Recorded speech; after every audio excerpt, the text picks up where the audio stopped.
வணக்கம். இது உங்கள் டாப் ஐஏஎஸ் அகாடமி. அனைவருக்கும் வணக்கம். Good afternoon. வாய்ஸ் கிளியராக இருக்கா? ஆடிபிளாக இருக்கா? வாய்ஸ் கிளாரிட்டியாக இருக்கான்னு சொல்லுங்கள். கிட்டத்தட்ட 20 பேர்கிட்ட இருக்கீங்க. சரியா? வாய்ஸ் கிளியராக இருக்கா அப்படிங்கிறத சொல்லுங்கள். ஆடியோ வீடியோ எல்லாமே குவாலிட்டியாக இருக்கா? Yes, okay. Good afternoon. அரசாணை ஆக்சுவலாக நம்ம பேட்ச் 2 நம்ம ஸ்டார்ட் பண்ணியிருக்கோம். பேட்ச் 1 சக்ஸஸ்ஃபுல்லாக நம்ம முடித்தாச்சு. இன்றைக்கி நாம் பேட்ச் 2 அப்படிங்கிறது நம்ம 21ஆம் தேதியிலேருந்து ஸ்டார்ட் பண்ணோம். ஸோ பேட்ச் 2ஓட இன்ட்ரோ கிளாஸ் பார்த்தீங்க அப்படின்னா ஒரு வெள்ளிக்கிழமை அதாவது ஆகஸ்ட் 21 அன்னைக்கு நம்ம ஸ்டார்ட் பண்ணிடணும். சரியா? ஸோ இன்றைக்கி நம்ம என்ன பண்ண போகிறோம் அப்படின்னு சொல்லி கேட்டிங்க அப்படின்னா 24ல் இன்றைக்கி ஒரு பர்டிகுலர் டாபிக் எடுத்து நம்ம நடத்துவோம் அப்படிங்கிறத சொல்லியிருக்கோம். இது இந்த கிளாஸையும் நம்ம ஓப்பன் டு ஆலாக நம்ம கொடுக்குறதா பிளான். சரியா? இந்த அரசாணை பேட்சை பொறுத்த வரைக்கும் ஸோ பேட்ச் 1ல் நம்ம என்னென்ன கம்ப்ளீட் பண்ணணுமோ அதை ஒரு பர்டிகுலர் ஏரியாவில் நம்ம கம்ப்ளீட் பண்ணிவிட்டு நம்ம அடுத்து என்ன பண்ண போகிறோம் அப்படின்னு சொல்லி கேட்டிங்க அப்படின்னா ரொம்ப முக்கியமான ஒரு சில ஏரியாக்களை நம்ம கவர் பண்ண போகிறோம். முக்கியமாக Tamil Nadu budget. So Tamil Nadu economical ட்ரெண்டில் பார்த்தீங்க அப்படின்னா இப்போ ரீசன்ட் கவர்மெண்ட் கொண்டு வந்த தமிழ்நாடு பட்ஜெட் பற்றியும் பாலிசி நோட்டோட ஒரு சில அப்டேட் பற்றியும் நம்ம என்ன பண்ண போகிறோம் அப்படின்னா எக்ஸ்ட்ரா கொடுத்து இந்த பேட்ச் 2 நம்ம கொண்டு போகலாம் அப்படிங்கிறது இருக்கும். ஏன்னா பேட்ச் 1ல் இது நம்ம கொண்டு வரப்போ பட்ஜெட்லாம் ரிலீஸ் பண்ண கிடையாது. பட் ஆனால் இப்போ பேட்ச் 2ல் நம்ம என்ன பண்ண போகிறோம் அப்படின்னா இதை அப்டேட் பண்ண போகிறோம். ஸோ இதில் ரொம்ப முக்கியமான ஒரு சில விஷயங்கள் அப்படின்னு சொல்லி பார்க்கும்போது இந்த பேட்ச் 2ல் நம்ம ஒரு 25 கிளாஸஸ் நம்ம கொடுத்துருக்கோமா? சரியா? 20 கிளாஸஸ் அப்படின்னு சொல்லி நம்ம சொல்லியிருக்கோம். அதே 25ஆக கூட இருக்கிறதுக்கு வாய்ப்பு இருக்குது.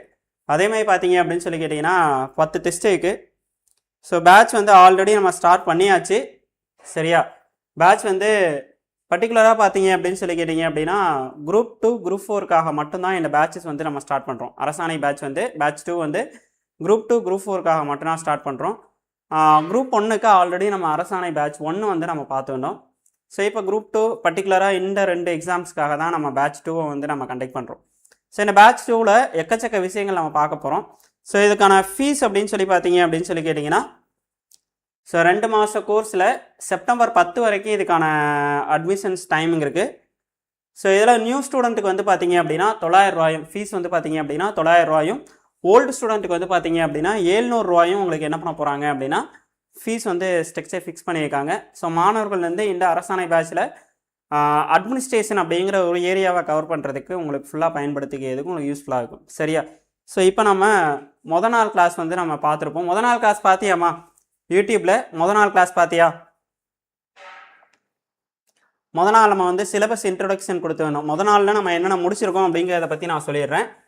ஸோ மொதல் நாளில் நம்ம என்ன பண்ணோம் அப்படின்னு சொல்லி கேட்டிங்கன்னா சிலபஸ் இன்ட்ரொடக்ஷன் பற்றி நம்ம முடித்தோம். முதல் விஷயம் சிலபஸ் இன்ட்ரொடக்ஷனு. சரியா? சிலபஸ் இன்ட்ரோ பற்றி நம்ம டீட்டெயிலாக நம்ம எடுத்து வந்தோம். ரெண்டாவது நம்ம என்ன பார்த்தோம் அப்படின்னா அதுக்கான வேர் டு ஸ்டடி எங்கே இருக்குது? சரியா? அதுக்கான வேர் டு ஸ்டடி எங்கெங்கே இருக்குது அப்படிங்கிறத பற்றி நம்ம பார்த்தோம்.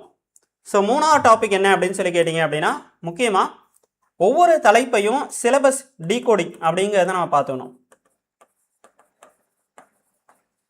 சரியா? ஒவ்வொரு சிலபஸையும் நம்ம எப்படி படிக்கணும், எங்கெங்கே இருந்தாலும் நமக்கு தேவைப்படுது, எப்படிலாம் படிக்கணும் அப்படிங்கிறத பற்றி நம்ம பார்த்தோம்.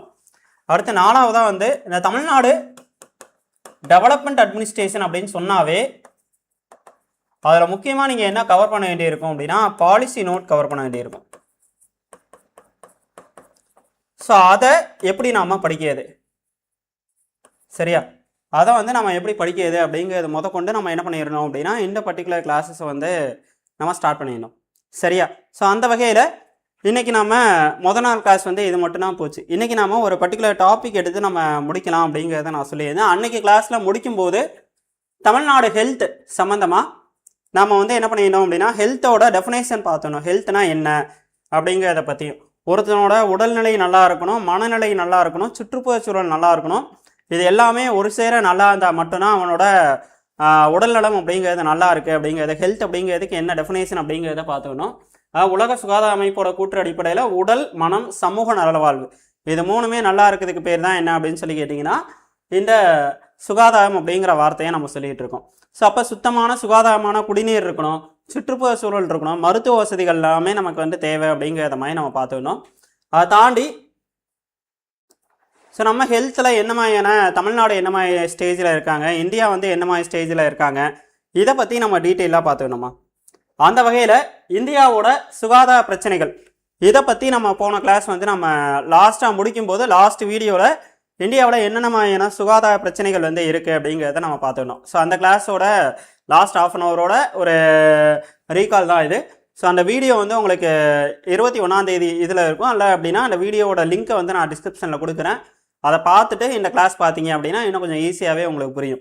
ஸோ அந்த வகையில் உலக அளவில் அதிகமான மக்கள் தொகை கொண்ட ஒரு நாடுகளில் இந்தியாவும் ஒன்றுமா. உலக அளவில் அதிகமான மக்கள் தொகை கொண்ட ஒரு நாடுகளில் இந்தியாவும் ஒன்று. மக்கள் தொகை அதிகமாக இருக்கிறதுனால சுகாதார திட்டங்களை கொண்டு போய் சேர்க்கறதுல பெரிய அளவில் தாமதம் ஏற்படும் அப்படிங்கிறத பார்க்குறோம். ஸோ ரொம்ப முக்கியமான ஒன்று, இப்போ நம்ம மக்கள் தொகை கம்மியாக இருந்துச்சு அப்படின்னா சுகாதார சேவைகளை ஈஸியாக கொடுக்க முடியும். ஆனால் மக்கள் தொகை அதிகமாக இருக்க நேரத்துலையும் நம்ம சுகாதார திட்டங்களை வந்து கொண்டு போய் சேர்க்கறதுல பெரிய அளவில் சுணக்கம் இருக்கும் அப்படிங்கிறத பார்த்துக்கணும்.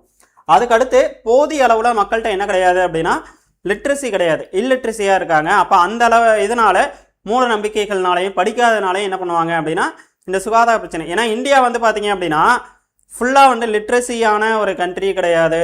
அதே மாதிரி பார்த்தீங்க அப்படின்னா எக்கச்சக்கமான கிராமங்கள் இருக்குது, எக்கச்சக்கமான பழங்குடியின சமூகங்கள் இருக்குது, பல இனங்கள் இருக்காங்க. ஸோ அப்படிப்பட்ட ஒரு கண்ட்ரியில் இந்த மாதிரியான விஷயங்கள் எல்லாமே சாதாரண ஒரு விஷயமா இருக்கும். ஸோ அப்போ அந்த மாதிரி நேரங்களில் நம்ம என்ன பண்ண வேண்டியிருக்கும் அப்படின்னா எழுத்தறிவு இல்லாத காரணங்களாலும் பல இனங்கள் வாழ்றதுனால மூட நம்பிக்கைகளாலும் என்ன பண்ணிடுவாங்க அப்படின்னா ஒரு சில முக்கியமான நோய்களுக்கு என்ன பண்ண மாட்டாங்க அப்படின்னா சிகிச்சை எடுத்துக்க மாட்டாங்க. அப்புறம் வறுமையின் தாக்கத்தினால என்ன பண்ண மாட்டாங்க அப்படின்னா சிகிச்சை எடுத்துக்க மாட்டாங்க அப்படின்னு சொல்லியிருந்தோம். வறுமையின் தாக்கம் வந்து பெரிய அளவில் இருந்துச்சு அப்படின்னா அவங்களுக்கு பெரிய அளவில் பாதிப்புகள் இருக்கும் அப்படிங்கிறத பார்த்துக்கணும். அதுக்கடுத்து வந்து அதிகமான இடப்பெயர்ச்சி மேற்கொள்றதுமா. ஸோ மக்கள் வந்து ஒரு இடத்துல இருந்து இன்னொரு இடத்துக்கு இடப்பெயர்ச்சி மேற்கொள்றதும் ஒரு முக்கியமான காரணம் அப்படிங்கிறத சொல்லியிருந்தோம். அப்புறம் சமூக உணவு பழக்க வழக்கங்கள். சரியா, சமூக உணவு பழக்க வழக்கங்கள். இந்த பழக்க வழக்கங்கள்ல இருந்தும் நம்ம என்ன பண்ண போறோம் அப்படின்னு சொல்லி கேட்டீங்க அப்படின்னா ஒரு சுகாதார பாதிப்பு ஏற்படுது அப்படிங்கிற பார்த்தோம். இப்போலாம் பார்த்தீங்க அப்படின்னா கொஞ்ச நாளைக்கு முன்னாடிலாம் ஒரு ஹார்ட் அட்டாக் அப்படிங்கிற ஒரு விஷயம்லாம் வந்து பெருசாலாம் இருக்காது. ஆனால் இன்னைக்கு ஒரு 28 ஏஜில் இருக்கவங்களுக்கு 20ஸ்ல இருக்கவங்களுக்கு கூட என்ன வருது அப்படின்னா ஹார்ட் அட்டாக் வந்துகிட்டு இருக்கு. அப்போ நம்மளோட ஃபுட் ஹேபிட் மாறினதும் ஒரு முக்கியமான காரணம். மக்களோட உடல்நிலையில் மாற்றம் ஏற்படுறதுக்கு ஒரு ஃபுட் ஹேபிட் மாறினதும் ஒரு முக்கியமான காரணம் அப்படிங்கிறத பார்க்குறோம். அதுக்கப்புறம் வந்து பார்த்தீங்க அப்படின்னா போதிய அளவில் கழிப்பிட வசதிகள் இல்லாததுமா. எக்கச்சக்க கிராமங்களில் இன்னமும் கழிப்பறை வசதிகள் இல்லாதனால திறந்த வழியில் மலம் கழிப்பிடக்கூடிய வசதிகள் வந்து திறந்த வழியில் மலம் கழிப்பிடங்கள் அப்படிங்கிறது நடக்குது. இதனால நோய்கள் அதிகமாக பரவுறதுக்கான தாக்கம் வந்து அதிகமாக இருக்குது அப்படிங்கிறத பார்க்குறோம். அப்போ இதுவும் ஒரு முக்கியமான காரணம். சரியா, ஸோ அதுக்கடுத்து நகரமயமாதலோட தாக்கம் அதிகமாக இருக்குது அப்படிங்கிறத பார்த்தோம்னா நகரமயமாதல் தாக்கத்தினால மக்கள் வந்து நிறைய அளவில் பாதிக்கப்பட்டிருக்காங்க அப்படின்னு பார்த்தோம். அதே மாதிரி திறந்த வெளி மலம் கழிப்பிடங்கள் போன்ற நடவடிக்கைகள்னால நமக்கு என்ன இருக்குது அப்படின்னா சுகாதார பிரச்சனைகள் வந்து இருக்குது அப்படிங்கிறத பார்க்குறோம். அதே மாதிரி போதிய அளவில் பட்ஜெட் இல்லை. சரியா, போதிய அளவில் பட்ஜெட் வந்து நம்ம சுகாதாரத்துக்காக ஒதுக்குறது கிடையாது. அதே மாதிரி பார்த்தீங்க அப்படின்னா முக்கியமான ஒன்று சுற்றுச்சூழல் சீர்கேடுகள், இயற்கை வளங்கள் அளிக்கப்படுறது. இப்போ ஒன்றும் இல்லை, மரங்கள், இயற்கை வளங்கள் இதெல்லாம் அழிக்கப்படுறது என்ன அப்படின்னு சொல்லி கேட்டீங்க அப்படின்னா மரங்கள், இயற்கை வளங்கள் எல்லாமே அழிக்கப்படுறது ஃபுல்லாகவே உங்களுக்கு எதை பேஸ் பண்ணி இருக்கும் அப்படின்னு சொல்லி கேட்டிங்கன்னா பின்னாடி ஒரு சுற்றுச்சூழல் தாக்கத்தை ஏற்படுத்தக்கூடிய ஒன்றா தான் இருக்குது. இன்றைக்கி குளோபல் வார்மிங் பற்றி பேசிகிட்டு இருக்கோம். சுற்றுச்சூழலை பாதுகாக்கிறதுக்காக எல்லாமே மரம் வளர்க்கணும் அப்படிங்கிறத பேசிகிட்டு இருக்கோம். அதே மாதிரி கார்பன் எமிஷன் அப்படிங்கிற ஒரு விஷயத்தை பற்றி பேசிகிட்டு இருக்கோம். கார்பன் வெளியேற்றத்தை கம்மி பண்ணணும் அப்படிங்கிறதுக்காக நிறைய விஷயங்களை ஆக்டிவிட்டீஸை வந்து இந்தியன் கவர்மெண்ட்டும் உலக நாடுகளும் பண்ணிகிட்டு இருக்காங்க. பருவநிலை மாற்றத்தை தடுக்கணும் அப்படிங்கிறதுக்காக எக்கச்சக்க விஷயங்களை பண்ணிகிட்டு இருக்காங்க. அப்போ இது எல்லாமே ஏன் சார் அப்படின்னு சொல்லி கேட்டிங்கன்னா மக்களில் நிறைய பாதிப்புகள் ஏற்பட ஆரம்பிச்சிச்சு.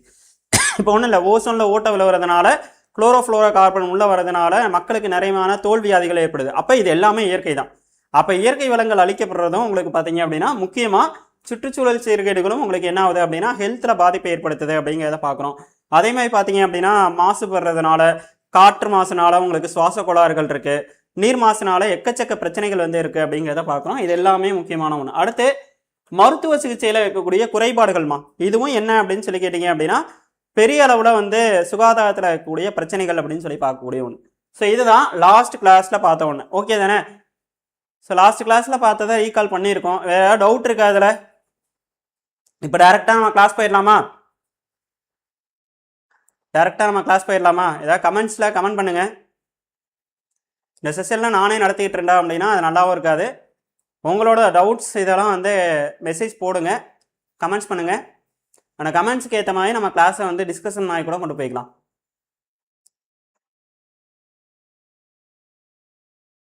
ஓகே,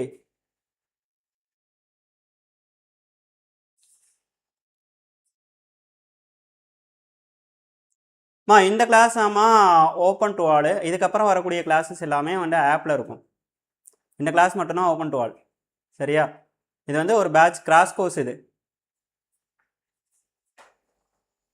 ஓகே, இப்போ நம்ம டேரெக்டாக எங்கே போயிடுவோம் அப்படின்னு சொல்லி கேட்டிங்க அப்படின்னா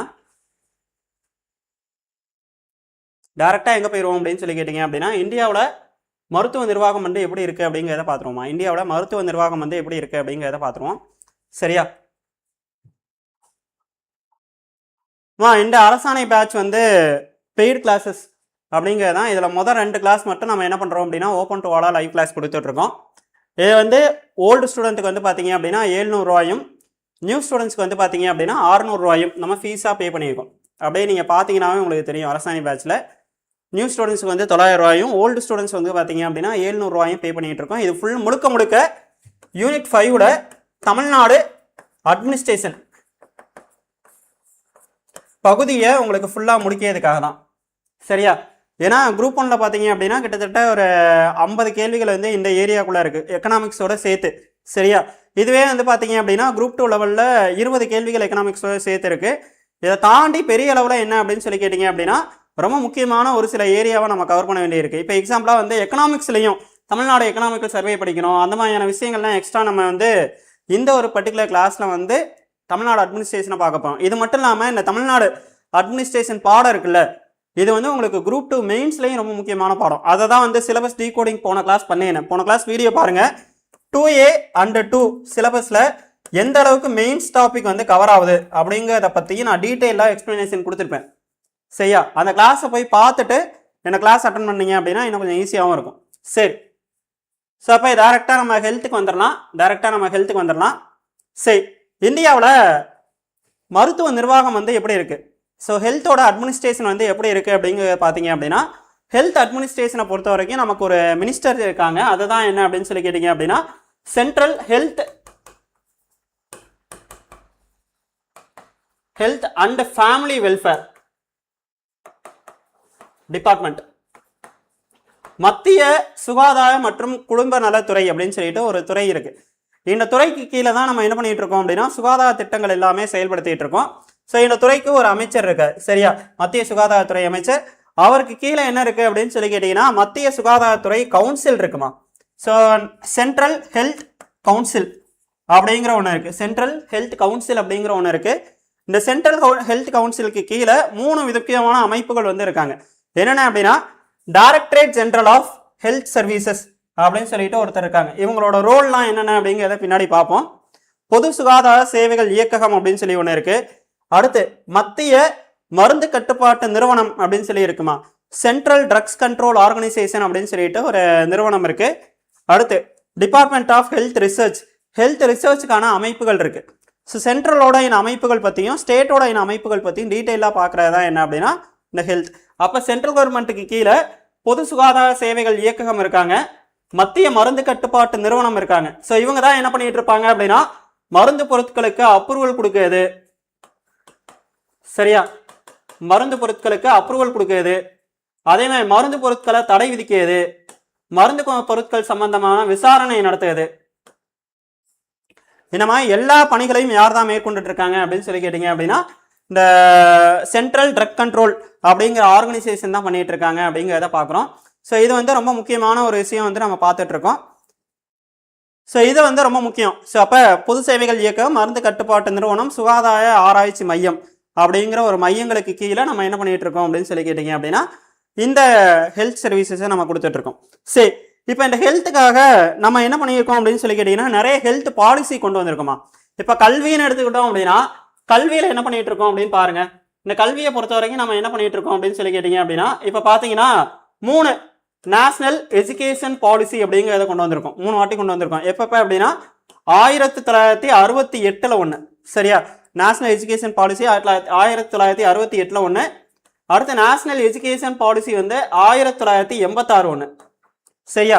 அப்புறம் இப்போ நியூ எஜுகேஷன் பாலிசி 2020 ஒன்று, 2021. இப்போ இந்த ஹெல்த் பாலிசி மூலமாக ஹெல்த் திட்டங்களை எப்படி செயல்படுத்துவது, அந்த சுகாதார திட்டங்களை எப்படி செயல்படுத்தணும் அப்படிங்கிற பார்ப்போம். அது மாதிரி தான் இந்த எஜுகேஷன் திட்டங்களில் எப்படி செயல்படுத்தணும் அப்படிங்கிறத இந்த பாலிசியில் சொல்லியிருப்பாங்க.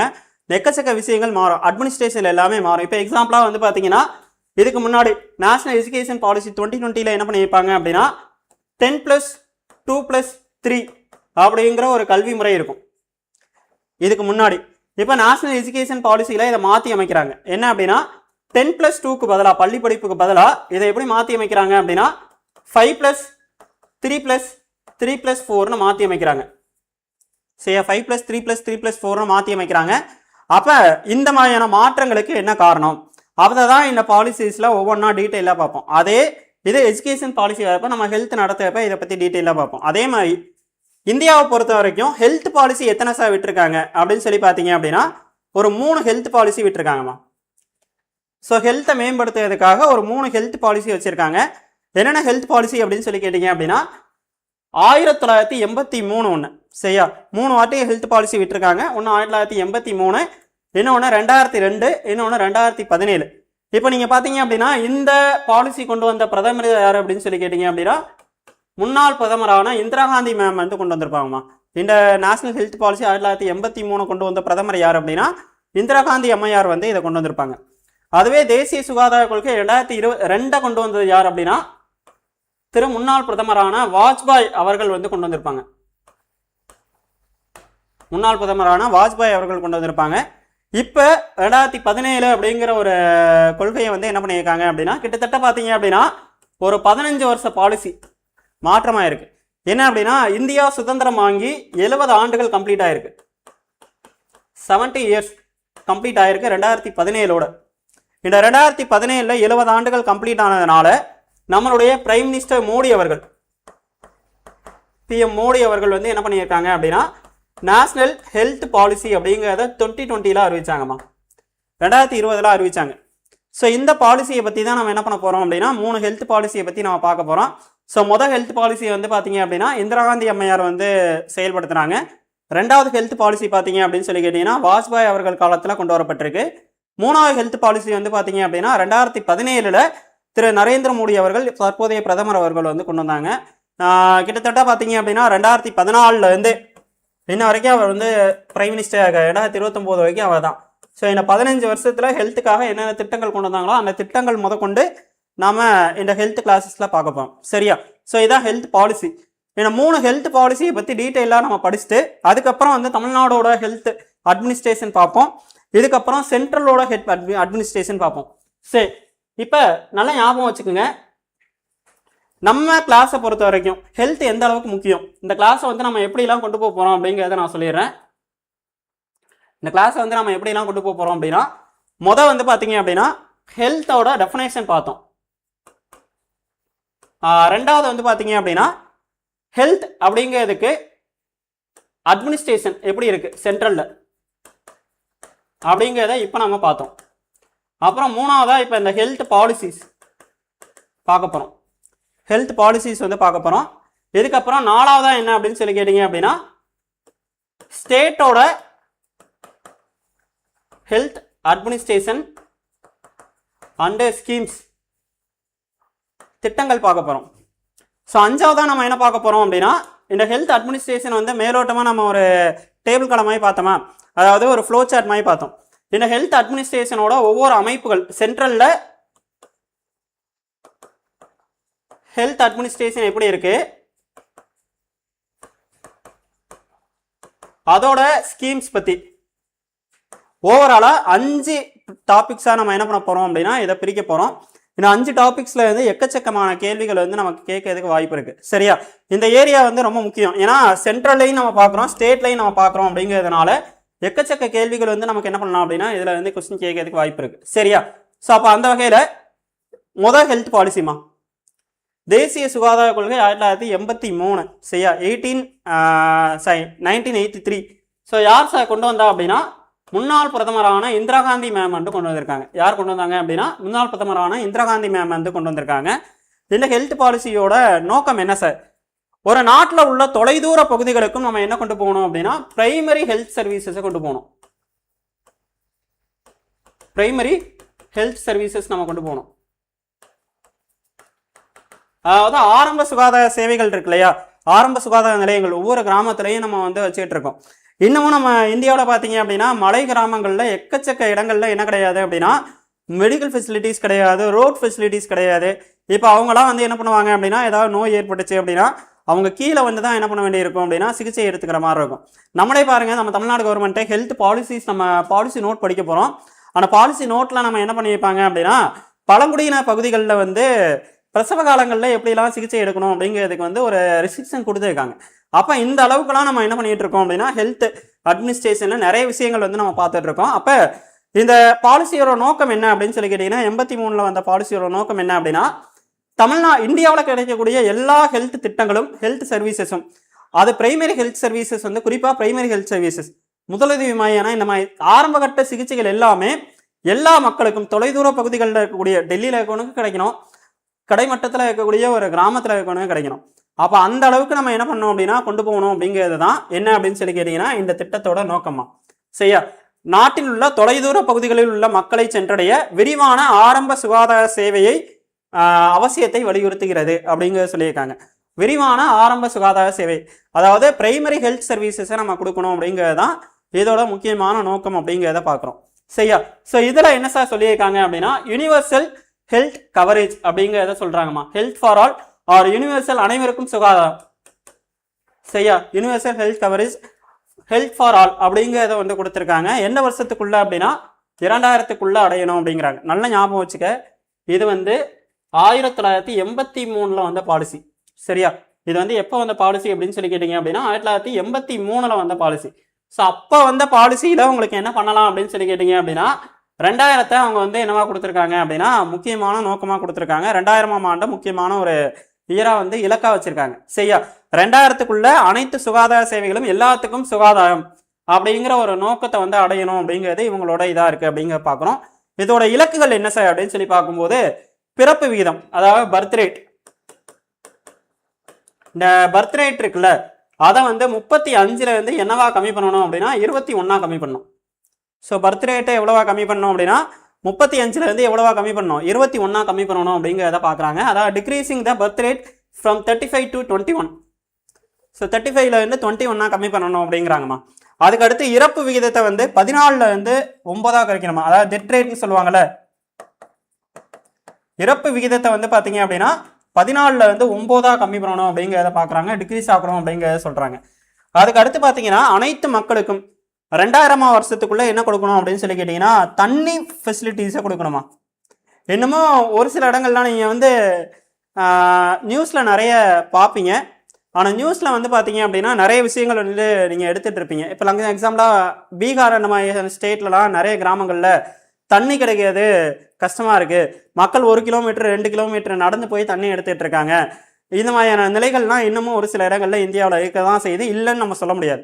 அப்போ அந்த நிலையை போக்குறதுக்காக நம்ம என்ன பண்ணணும் அப்படின்னு சொல்லி கேட்டிங்கன்னா 2000ஆவது வருஷத்துக்குள்ள நாம் என்ன பண்ணோம் தண்ணி வசதியை ஏற்படுத்தி கொடுக்கணும் அப்படிங்கிறது இது எய்மாக இருக்குது. இது நிறைய இடங்களில் டார்கெட்டை அச்சீவ் பண்ண முடியாமல் போயிருக்கு. பின்னாடி வந்து கொஞ்சம் கொஞ்சமாக வந்து அதை அச்சீவ் பண்ணுவாங்க. சரி, இதுதான் வந்து தேசிய சுகாதார கொள்கை 1983 முக்கியமான நோக்கமாக. தேசிய சுகாதார கொள்கை 1983 முக்கிய நோக்கம். சரி, இப்போ 2வது பாலிசிமா. ரெண்டாவது பாலிசி நம்ம பார்க்குறோம். தேசிய சுகாதார கொள்கை 2002. ஸோ இதை கொண்டு வந்தவர் யார் அப்படின்னா வாஜ்பாய், முன்னாள் பிரதமரான அடல் பிகாரி வாஜ்பாய் அவர்கள் தான் இந்த பர்டிகுலர் ஸ்கீமை வந்து கொண்டு வராரு. அதாவது தேசிய சுகாதார கொள்கையை கொண்டு வராரு. ஸோ இதோட நோக்கங்கள் அப்படின்னு சொல்லி பார்க்கும்போது பார்த்தீங்க அப்படின்னா பிரைமரி ஹெல்த் கேர் அப்ரோச்மா. ஸோ இதுதான் ஆரம்ப சுகாதார சேவைகளை வந்து என்ன பண்ணணும் அப்படின்னா கொடுக்கணும் அப்படிங்கிறது. பரவலாக்கப்பட்ட பொது சுகாதார அமைப்பு அதாவது டீசென்ட்ரலைஸ்ட் பப்ளிக் ஹெல்த் சிஸ்டம் அப்படின்னு சொல்கிறாங்க. பரவலாக்கப்பட்ட பொது சுகாதார அமைப்பு அப்படின்னா என்ன சார்? இப்போ நீங்கள் வந்து பார்த்தீங்க அப்படின்னா சுகாதார சேவைகள் இருக்குல்ல, இதை எப்படி சார் நம்ம கொடுக்க ஆரம்பிக்கணும் அப்படின்னு சொல்றாங்கன்னா, டீசென்ட்ரலைஸ்ட் அப்படின்னா இப்போ சென்ட்ரல் கவர்மெண்ட்டோட ஹெல்த் பாலிசிஸ் இருக்கு, ஹெல்த் திட்டங்கள் இருக்கு. அதை இந்தியாவில் இருக்க 28 ஸ்டேட்டுக்கும் நம்ம என்ன பண்ணிட்டு இருக்கோம் அப்படின்னா கொடுத்துட்டு இருக்கோம். இந்தியாவில் இருக்க 28 ஸ்டேட்டுக்கும் நம்ம கொடுத்துட்டு இருக்கோம். இப்போ மெட்ராஸ்னு தமிழ்நாடுன்னு எடுத்துக்கோங்களேன். தமிழ்நாடு அப்படிங்கிற ஒரு ஸ்டேட் எடுத்துக்கிட்டோம் அப்படின்னா தமிழ்நாடுக்கு தனியா, கேரளாவுக்கு தனியா, இந்த மாதிரி ஹெல்த் சர்வீசஸை நம்ம வந்து என்ன பண்ணிட்டு இருக்கோம் அப்படின்னா இந்தியாவில் இருக்க எல்லா மாநிலங்கள்லையும் என்ன இருக்கு அப்படின்னு சொல்லி கேட்டீங்க அப்படின்னா ஸ்டேட் ஹெல்த் மிஷன் அப்படிங்கிற ஒன்று ஸ்டார்ட் பண்ணியிருக்காங்க. சரியா? இப்போ சென்ட்ரல் என்ன பண்ணியிருக்காங்க அப்படின்னா நேஷனல் ஹெல்த் மிஷன் அப்படிங்கிற ஒன்று ஸ்டார்ட் பண்ணியிருக்காங்க. சரியா? அப்போ இந்த ஹெல்த் மிஷன் மூலமா அடுத்து Tamil Nadu state mission health mission மூலமா 28 மாநிலங்கள்லையும் ஒரு பர்டிகுலர் அமைப்புகள் மூலமா, அதாவது என்ன சொல்றாங்க அப்படின்னா டைரக்டரேட். ஸோ இப்போ medical education, directorate of medical education அப்படின்னு சொல்லியிருக்கோம். அந்த மாதிரி அமைப்புகள் மூலமா அந்த சுகாதார திட்டங்களை என்ன பண்ணிட்டு இருக்காங்க அப்படின்னா கீழே கொண்டு போயிட்டு இருக்காங்க. அப்போ இதுக்கு பேர் தான் என்ன அப்படின்னா பரவலாக்கப்பட்ட சுகாதார அமைப்பு அப்படின்னு சொல்லுவோம். அதாவது டீசென்ட்ரலைஸ்ட் ஹெல்த் சிஸ்டம் அப்படின்னு சொல்லிட்டு இருக்கோம். ஸோ அப்போ அந்த வகையில் பப்ளிக் ஹெல்த் சிஸ்டத்தை நம்ம விரிவுபடுத்தணும், அதை டீசென்ட்ரலைஸ்டாக மாற்றணும் அப்படிங்கிறது. அடுத்துமா அனைத்து சுகாதார திட்டங்களையும் ஒரே குடையின் கீழ் கொண்டு வருவது, ஒருங்கிணைத்தல். ஸோ இதுதான் என்ன அப்படின்னு சொல்லி கேட்டிங்கன்னா ரொம்ப முக்கியம். நேஷனல் ஹெல்த் பாலிசி மூலமாகவும் நேஷனல் ஹெல்த் மிஷன் மூலமாகவும், நேஷனல் ஹெல்த் மிஷன் அப்படிங்கிற துவங்கி, அதாவது தேசிய சுகாதார இயக்கம் அப்படிங்கிற ஒன்றை துவங்கி அந்த சுகாதார இயக்கத்தின் மூலமா, தேசிய சுகாதார இயக்கத்தின் மூலமா என்ன பண்ணிட்டு இருக்காங்க அப்படின்னா ஒவ்வொரு ஸ்டேட்லையும் ஸ்டேட் ஹெல்த் மிஷன் வந்து துவங்கியிருக்காங்கம்மா. ஒவ்வொரு இதுலையும் ஸ்டேட் ஹெல்த் மிஷன் வந்து துவங்கியிருக்காங்க. அப்போ இந்த ஸ்டேட் ஹெல்த் மிஷன் மூலமாக மத்திய அரசோட திட்டங்களையும் மாநில அரசோட திட்டங்களையும் என்ன பண்ணிட்டு இருக்காங்க அப்படின்னா செயல்படுத்துறாங்க. ஏன்னா ஹெல்த் வந்து எதில் இருக்குது அப்படின்னா மாநில பட்டியலில் இருக்குது. நீ பாலிட்டி படிக்க அதில் வந்து எந்த லிஸ்ட்டுக்குள்ளே இருக்கும் அப்படின்னா ஸ்டேட் லிஸ்ட்டுக்குள்ளே இருக்கும். சரியா? ஹெல்த் வந்து எதுக்குள்ளே இருக்கும் அப்படின்னா ஸ்டேட் லிஸ்ட்டுக்குள்ளே இருக்கும். சரியா? அப்போ இந்த மாதிரியான விஷயங்களை வந்து ஸ்டேட் கவர்மெண்ட் மூலமாக இந்த ஹெல்த் சர்வீசஸ் நம்ம கொடுக்குறோம். சென்ட்ரல் கவர்மெண்ட் வந்து என்ன பண்ணியிருப்பாங்க அப்படின்னா ஃபண்டு கொடுப்பாங்க. நேஷனல் ஹெல்த் மிஷன் மூலமாக என்ன பண்ணுவாங்க அப்படின்னா ஃபண்டு கொடுப்பாங்க. இப்போ இந்த ஃபண்டை வச்சுக்கிட்டு அந்த திட்டங்களை வந்து செயல்படுத்துறது தான் யார் அப்படின்னா நம்ம ஸ்டேட் கவர்மெண்ட். ஸோ இதுதான் என்ன அப்படின்னு சொல்லி கேட்டிங்கன்னா எல்லா திட்டங்களையும் ஒரே குடையின் கீழே நேஷனல் ஹெல்த் மிஷன் மூலமாக நம்ம கொடுக்க ஆரம்பிக்கிறது அப்படிங்கிறத பார்க்குறோம். சரியா? ஏன்னா நேஷனல் ஹெல்த் மிஷனில் 60% மத்திய அரசோட பங்களிப்பு இருக்கு, 40% மாநில அரசுடைய பங்களிப்பு இருக்கு. சரியா?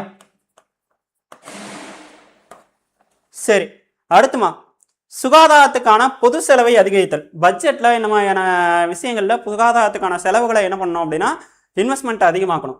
அதுக்கு அடுத்துமா பொது சேவைகளை வலுப்படுத்துதல்மா. பொது சுகாதார சேவைகளை வந்து பப்ளிக் ஹெல்த்தோட சேவைகளை வந்து சர்வீசஸை வந்து என்ன பண்ணணும் அப்படின்னா இன்க்ரீஸ் பண்ணணும், வலுப்படுத்தணும் அப்படிங்கிறது இதோட நோக்கங்களாக இருக்குது அப்படிங்கிறத பார்க்குறோம். இது வந்து நேஷனல் ஹெல்த் பாலிசி 2002 நோக்கங்களில் வரக்கூடிய ஒன்று. சரி, இப்போ இதுக்கான டார்கெட் என்னென்ன அப்படிங்கிறத பாரு. போலியோ அப்படிங்கிற இளம்பிள்ளை வாதம் இருக்குல்ல, இந்த போலியோவையும் தொழுநோயையும் இந்தியாவில் இருந்து நீக்கணும். இதோட நோக்கம் என்று போலியோவையும் தொழுநோயையும் இந்தியாவில் இருந்து நீக்கணும். அதுக்கடுத்து காலா அசார் அப்படிங்கிற நோயை வந்து நீக்கணுமா. காலா அசார் அப்படிங்கிற நோயை வந்து நீக்கணும். காலா அசார் அப்படிங்கிற நோயை வந்து நீக்கணும் அப்படிங்கிறத பார்க்குறோம். அதுக்கடுத்து முக்கியமான ஒன்று இந்தியாவில் யானைக்கால் நோயை நீக்கணுமா. இந்தியாவில் எந்த நோயை நீக்கணும் அப்படின்னா யானைக்கால் நோயை வந்து நீக்கணும் அப்படிங்கிறத முக்கிய எய்மாக வச்சு நம்ம வந்து என்ன பண்ணிட்டு இருக்கோம் அப்படின்னா பார்த்துட்டு இருக்கோம். இப்போ யானைக்கால் நோயெல்லாம் பார்த்தீங்க அப்படின்னா கியூலெக்ஸ் அப்படிங்கிற கொசு மூலமாக பரவும். தண்ணீராலையும் கியூலெக்ஸ் அப்படிங்கிற கொசுனாலையும் பரவக்கூடிய ஒரு வியாதி தான் என்ன அப்படின்னா யானைக்கால் நோய். அப்போ அந்த யானைக்கால் நோயை தேசிய யானைக்கால் நோய் தடுப்பு திட்டம் அப்படிங்கிற திட்டத்தின் மூலமாக என்ன பண்ணிட்டு இருக்காங்க அப்படின்னா யானைக்கால் நோயை தடுக்கிறதுக்கான வழிகளை இந்தியா கவர்மெண்ட் வந்து பண்ணிட்டு இருக்காங்க. சரி, இது நேஷனல் ஹெல்த் பாலிசி 2002 நோக்கங்களில் வரக்கூடியது. சரிமா, அடுத்து நேஷனல் ஹெல்த் பாலிசி 2017. இந்த பாலிசி எப்போ அனௌன்ஸ் பண்ணப்பட்டிருக்கு அப்படின்னா 2017 ஆகஸ்ட் 15. ஸோ இந்தியாவோட சுதந்திர தினம் அன்னைக்கு, அதாவது 70வது இண்டிபெண்டன்ட் டே அன்னைக்கு இந்த திட்டத்தை என்ன பண்ணிட்டு இருக்காங்க அப்படின்னா செயல்படுத்தினாங்க. இந்த பாலிசியை அனௌன்ஸ் பண்ணுறாரு நம்ம நரேந்திர மோடி அவர்கள் வந்து அனௌன்ஸ் பண்ணியிருக்காரு. ஸோ அந்த வகையில் பார்த்தீங்க அப்படின்னு சொல்லி கேட்டிங்கன்னா உலகளவிய சுகாதார பாதுகாப்பு. சரியா? அதாவது என்ன அப்படின்னா யூனிவர்சல் ஹெல்த் கவரேஜ் செக்யூரிட்டி கொடுக்கணும் அப்படிங்கிறதுமா, universal health security.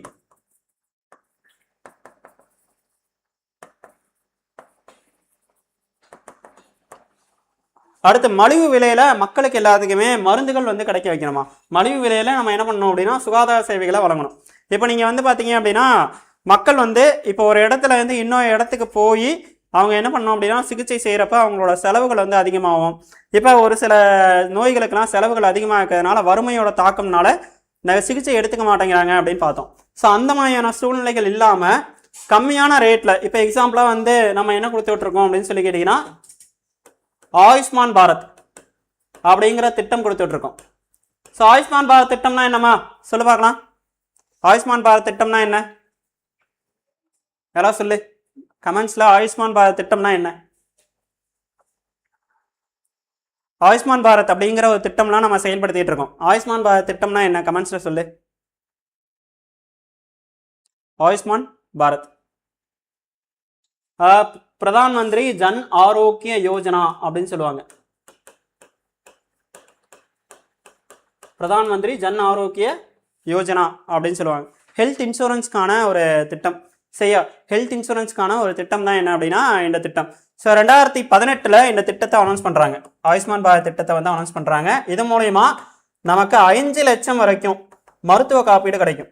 Health insurance வந்து 5 லட்சம் வரைக்கும் நம்ம கொடுக்கும் அப்படிங்கிறத நம்ம பார்க்குறோம். ஸோ நம்ம ஸ்டேட் வந்து இப்போ வந்து 25 lakhs வந்து எக்ஸ்டெண்ட் பண்ணுறோம் அப்படிங்கிறத சொல்லியிருக்காங்க. சரியா, எக்ஸ்டெண்ட் பண்ணுறோம் அப்படிங்கிறத சொல்லியிருக்காங்க. சரி, இப்போ நான் வந்துட்டு ஒரு கேள்வி கேட்குறேன். இந்த ஆயுஷ்மான் பாரத் திட்டத்தை நம்ம பிரைம் மினிஸ்டர் மோடி அவர்கள் எந்த மாநிலத்தில் தொடங்கி வச்சாரு? யாராவது சொல்லி பார்க்கலாம். எந்த ஸ்டேட்டில் தொடங்கி வச்சாரு? எந்த ஸ்டேட்டில் எந்த இடத்துல தொடங்கி வச்சாரு? ஆயுஷ்மான் பாரத் ஜன் ஆரோக்கிய யோஜனா, ஆயுஷ்மான் பாரத் திட்டத்தை வந்து என்ன இடத்துல என்ன ஸ்டேட்ல வந்து தொடங்கி வச்சாரு? சரியா, ரொம்ப ஃபேமஸான ஸ்டேட் ஜார்க்கண்ட். சரியா, ஜார்க்கண்டில் நம்ம பிரைம் மினிஸ்டர் மோடி அவர்கள் வந்து தொடங்கி வச்சிருக்காரு. ஜார்க்கண்ட் மாநிலம் ராஞ்சின்னு ஒரு நகரம் இருக்குல்ல, நம்ம தோனி சாரோட ஊர், எம்எஸ் தோனியோட ஊர். ஸோ ராஞ்சியில தான் என்ன பண்றாரு அப்படின்னா தொடங்கி வைக்கிறாருமா. ராஞ்சி அப்படிங்கிற நகரத்துல தான் என்ன பண்ணியிருக்காரு அப்படின்னா தொடங்கி வச்சிருக்காரு அப்படிங்கிறத பார்க்குறோம். ஸோ இது வந்து ரொம்ப ரொம்ப முக்கியமான ஒன்று. அப்போ இந்த மருத்துவ காப்பீடு கொடுக்கறதன் மூலமாக நமக்கு என்ன இருக்குது அப்படின்னா கம்மியான மக்கள் வந்து ஏழை மக்கள் வந்து இன்னைக்கு சிகிச்சை பெறக்கூடிய சூழ்நிலை இருக்கு. அதே மாதிரி பார்த்தீங்க அப்படின்னா பிரதான் மந்திரி ஜன் ஔஷாதி பரியோஜனா அப்படின்னு ஒன்று இருக்கு. ஜன் ஔஷாதி பரியோஜனா அப்படின்னு ஒன்று இருக்குமா. இந்த திட்டம் என்னமா? பிஎம் சரி பிரதான் மந்திரி பாரதிய ஜன் ஔஷாதி பரியோஜனா. சரியா, பாரதிய ஜன் ஔஷாதி பரியோஜனா அப்படிங்கிற ஒரு திட்டம் இருக்கு. அதாவது பிஎம்பிஜேபி அப்படின்னு சொல்லிட்டு ஷார்ட் ஃபார்ம்ல சொல்லுவாங்க. சரியா, பிரதான் மந்திரி பாரதிய ஜன் ஔஷாதி பரியோஜனா. இதுதான் வந்து நம்ம பஸ்ல இதெல்லாம் போறப்ப வந்து நம்ம என்ன பார்த்துட்டு இருப்போம் அப்படின்னா மக்கள் மருந்தகம் அப்படிங்கிற மாதிரி பார்த்துட்டு இருப்போம். மக்கள் மருந்தகம் அப்படிங்கிற மாதிரி பார்த்துட்டு இருக்கோம்.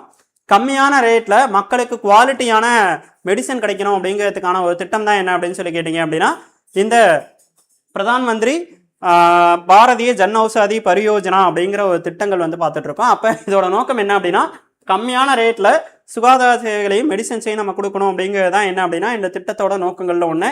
ஸோ அதுக்காக தான் இந்த மாதிரி திட்டங்கள்லாம் செயல்படுத்துறாங்க. இந்த பாலிசியோட நோக்கங்கள்ல ஒன்று, அதுக்காக தான் திட்டங்கள் செயல்படுத்துறாங்க. சரிமா, அடுத்து சுகாதாரத்துக்கான பராமரிப்பு செலவுகளை குறைக்கணுமா.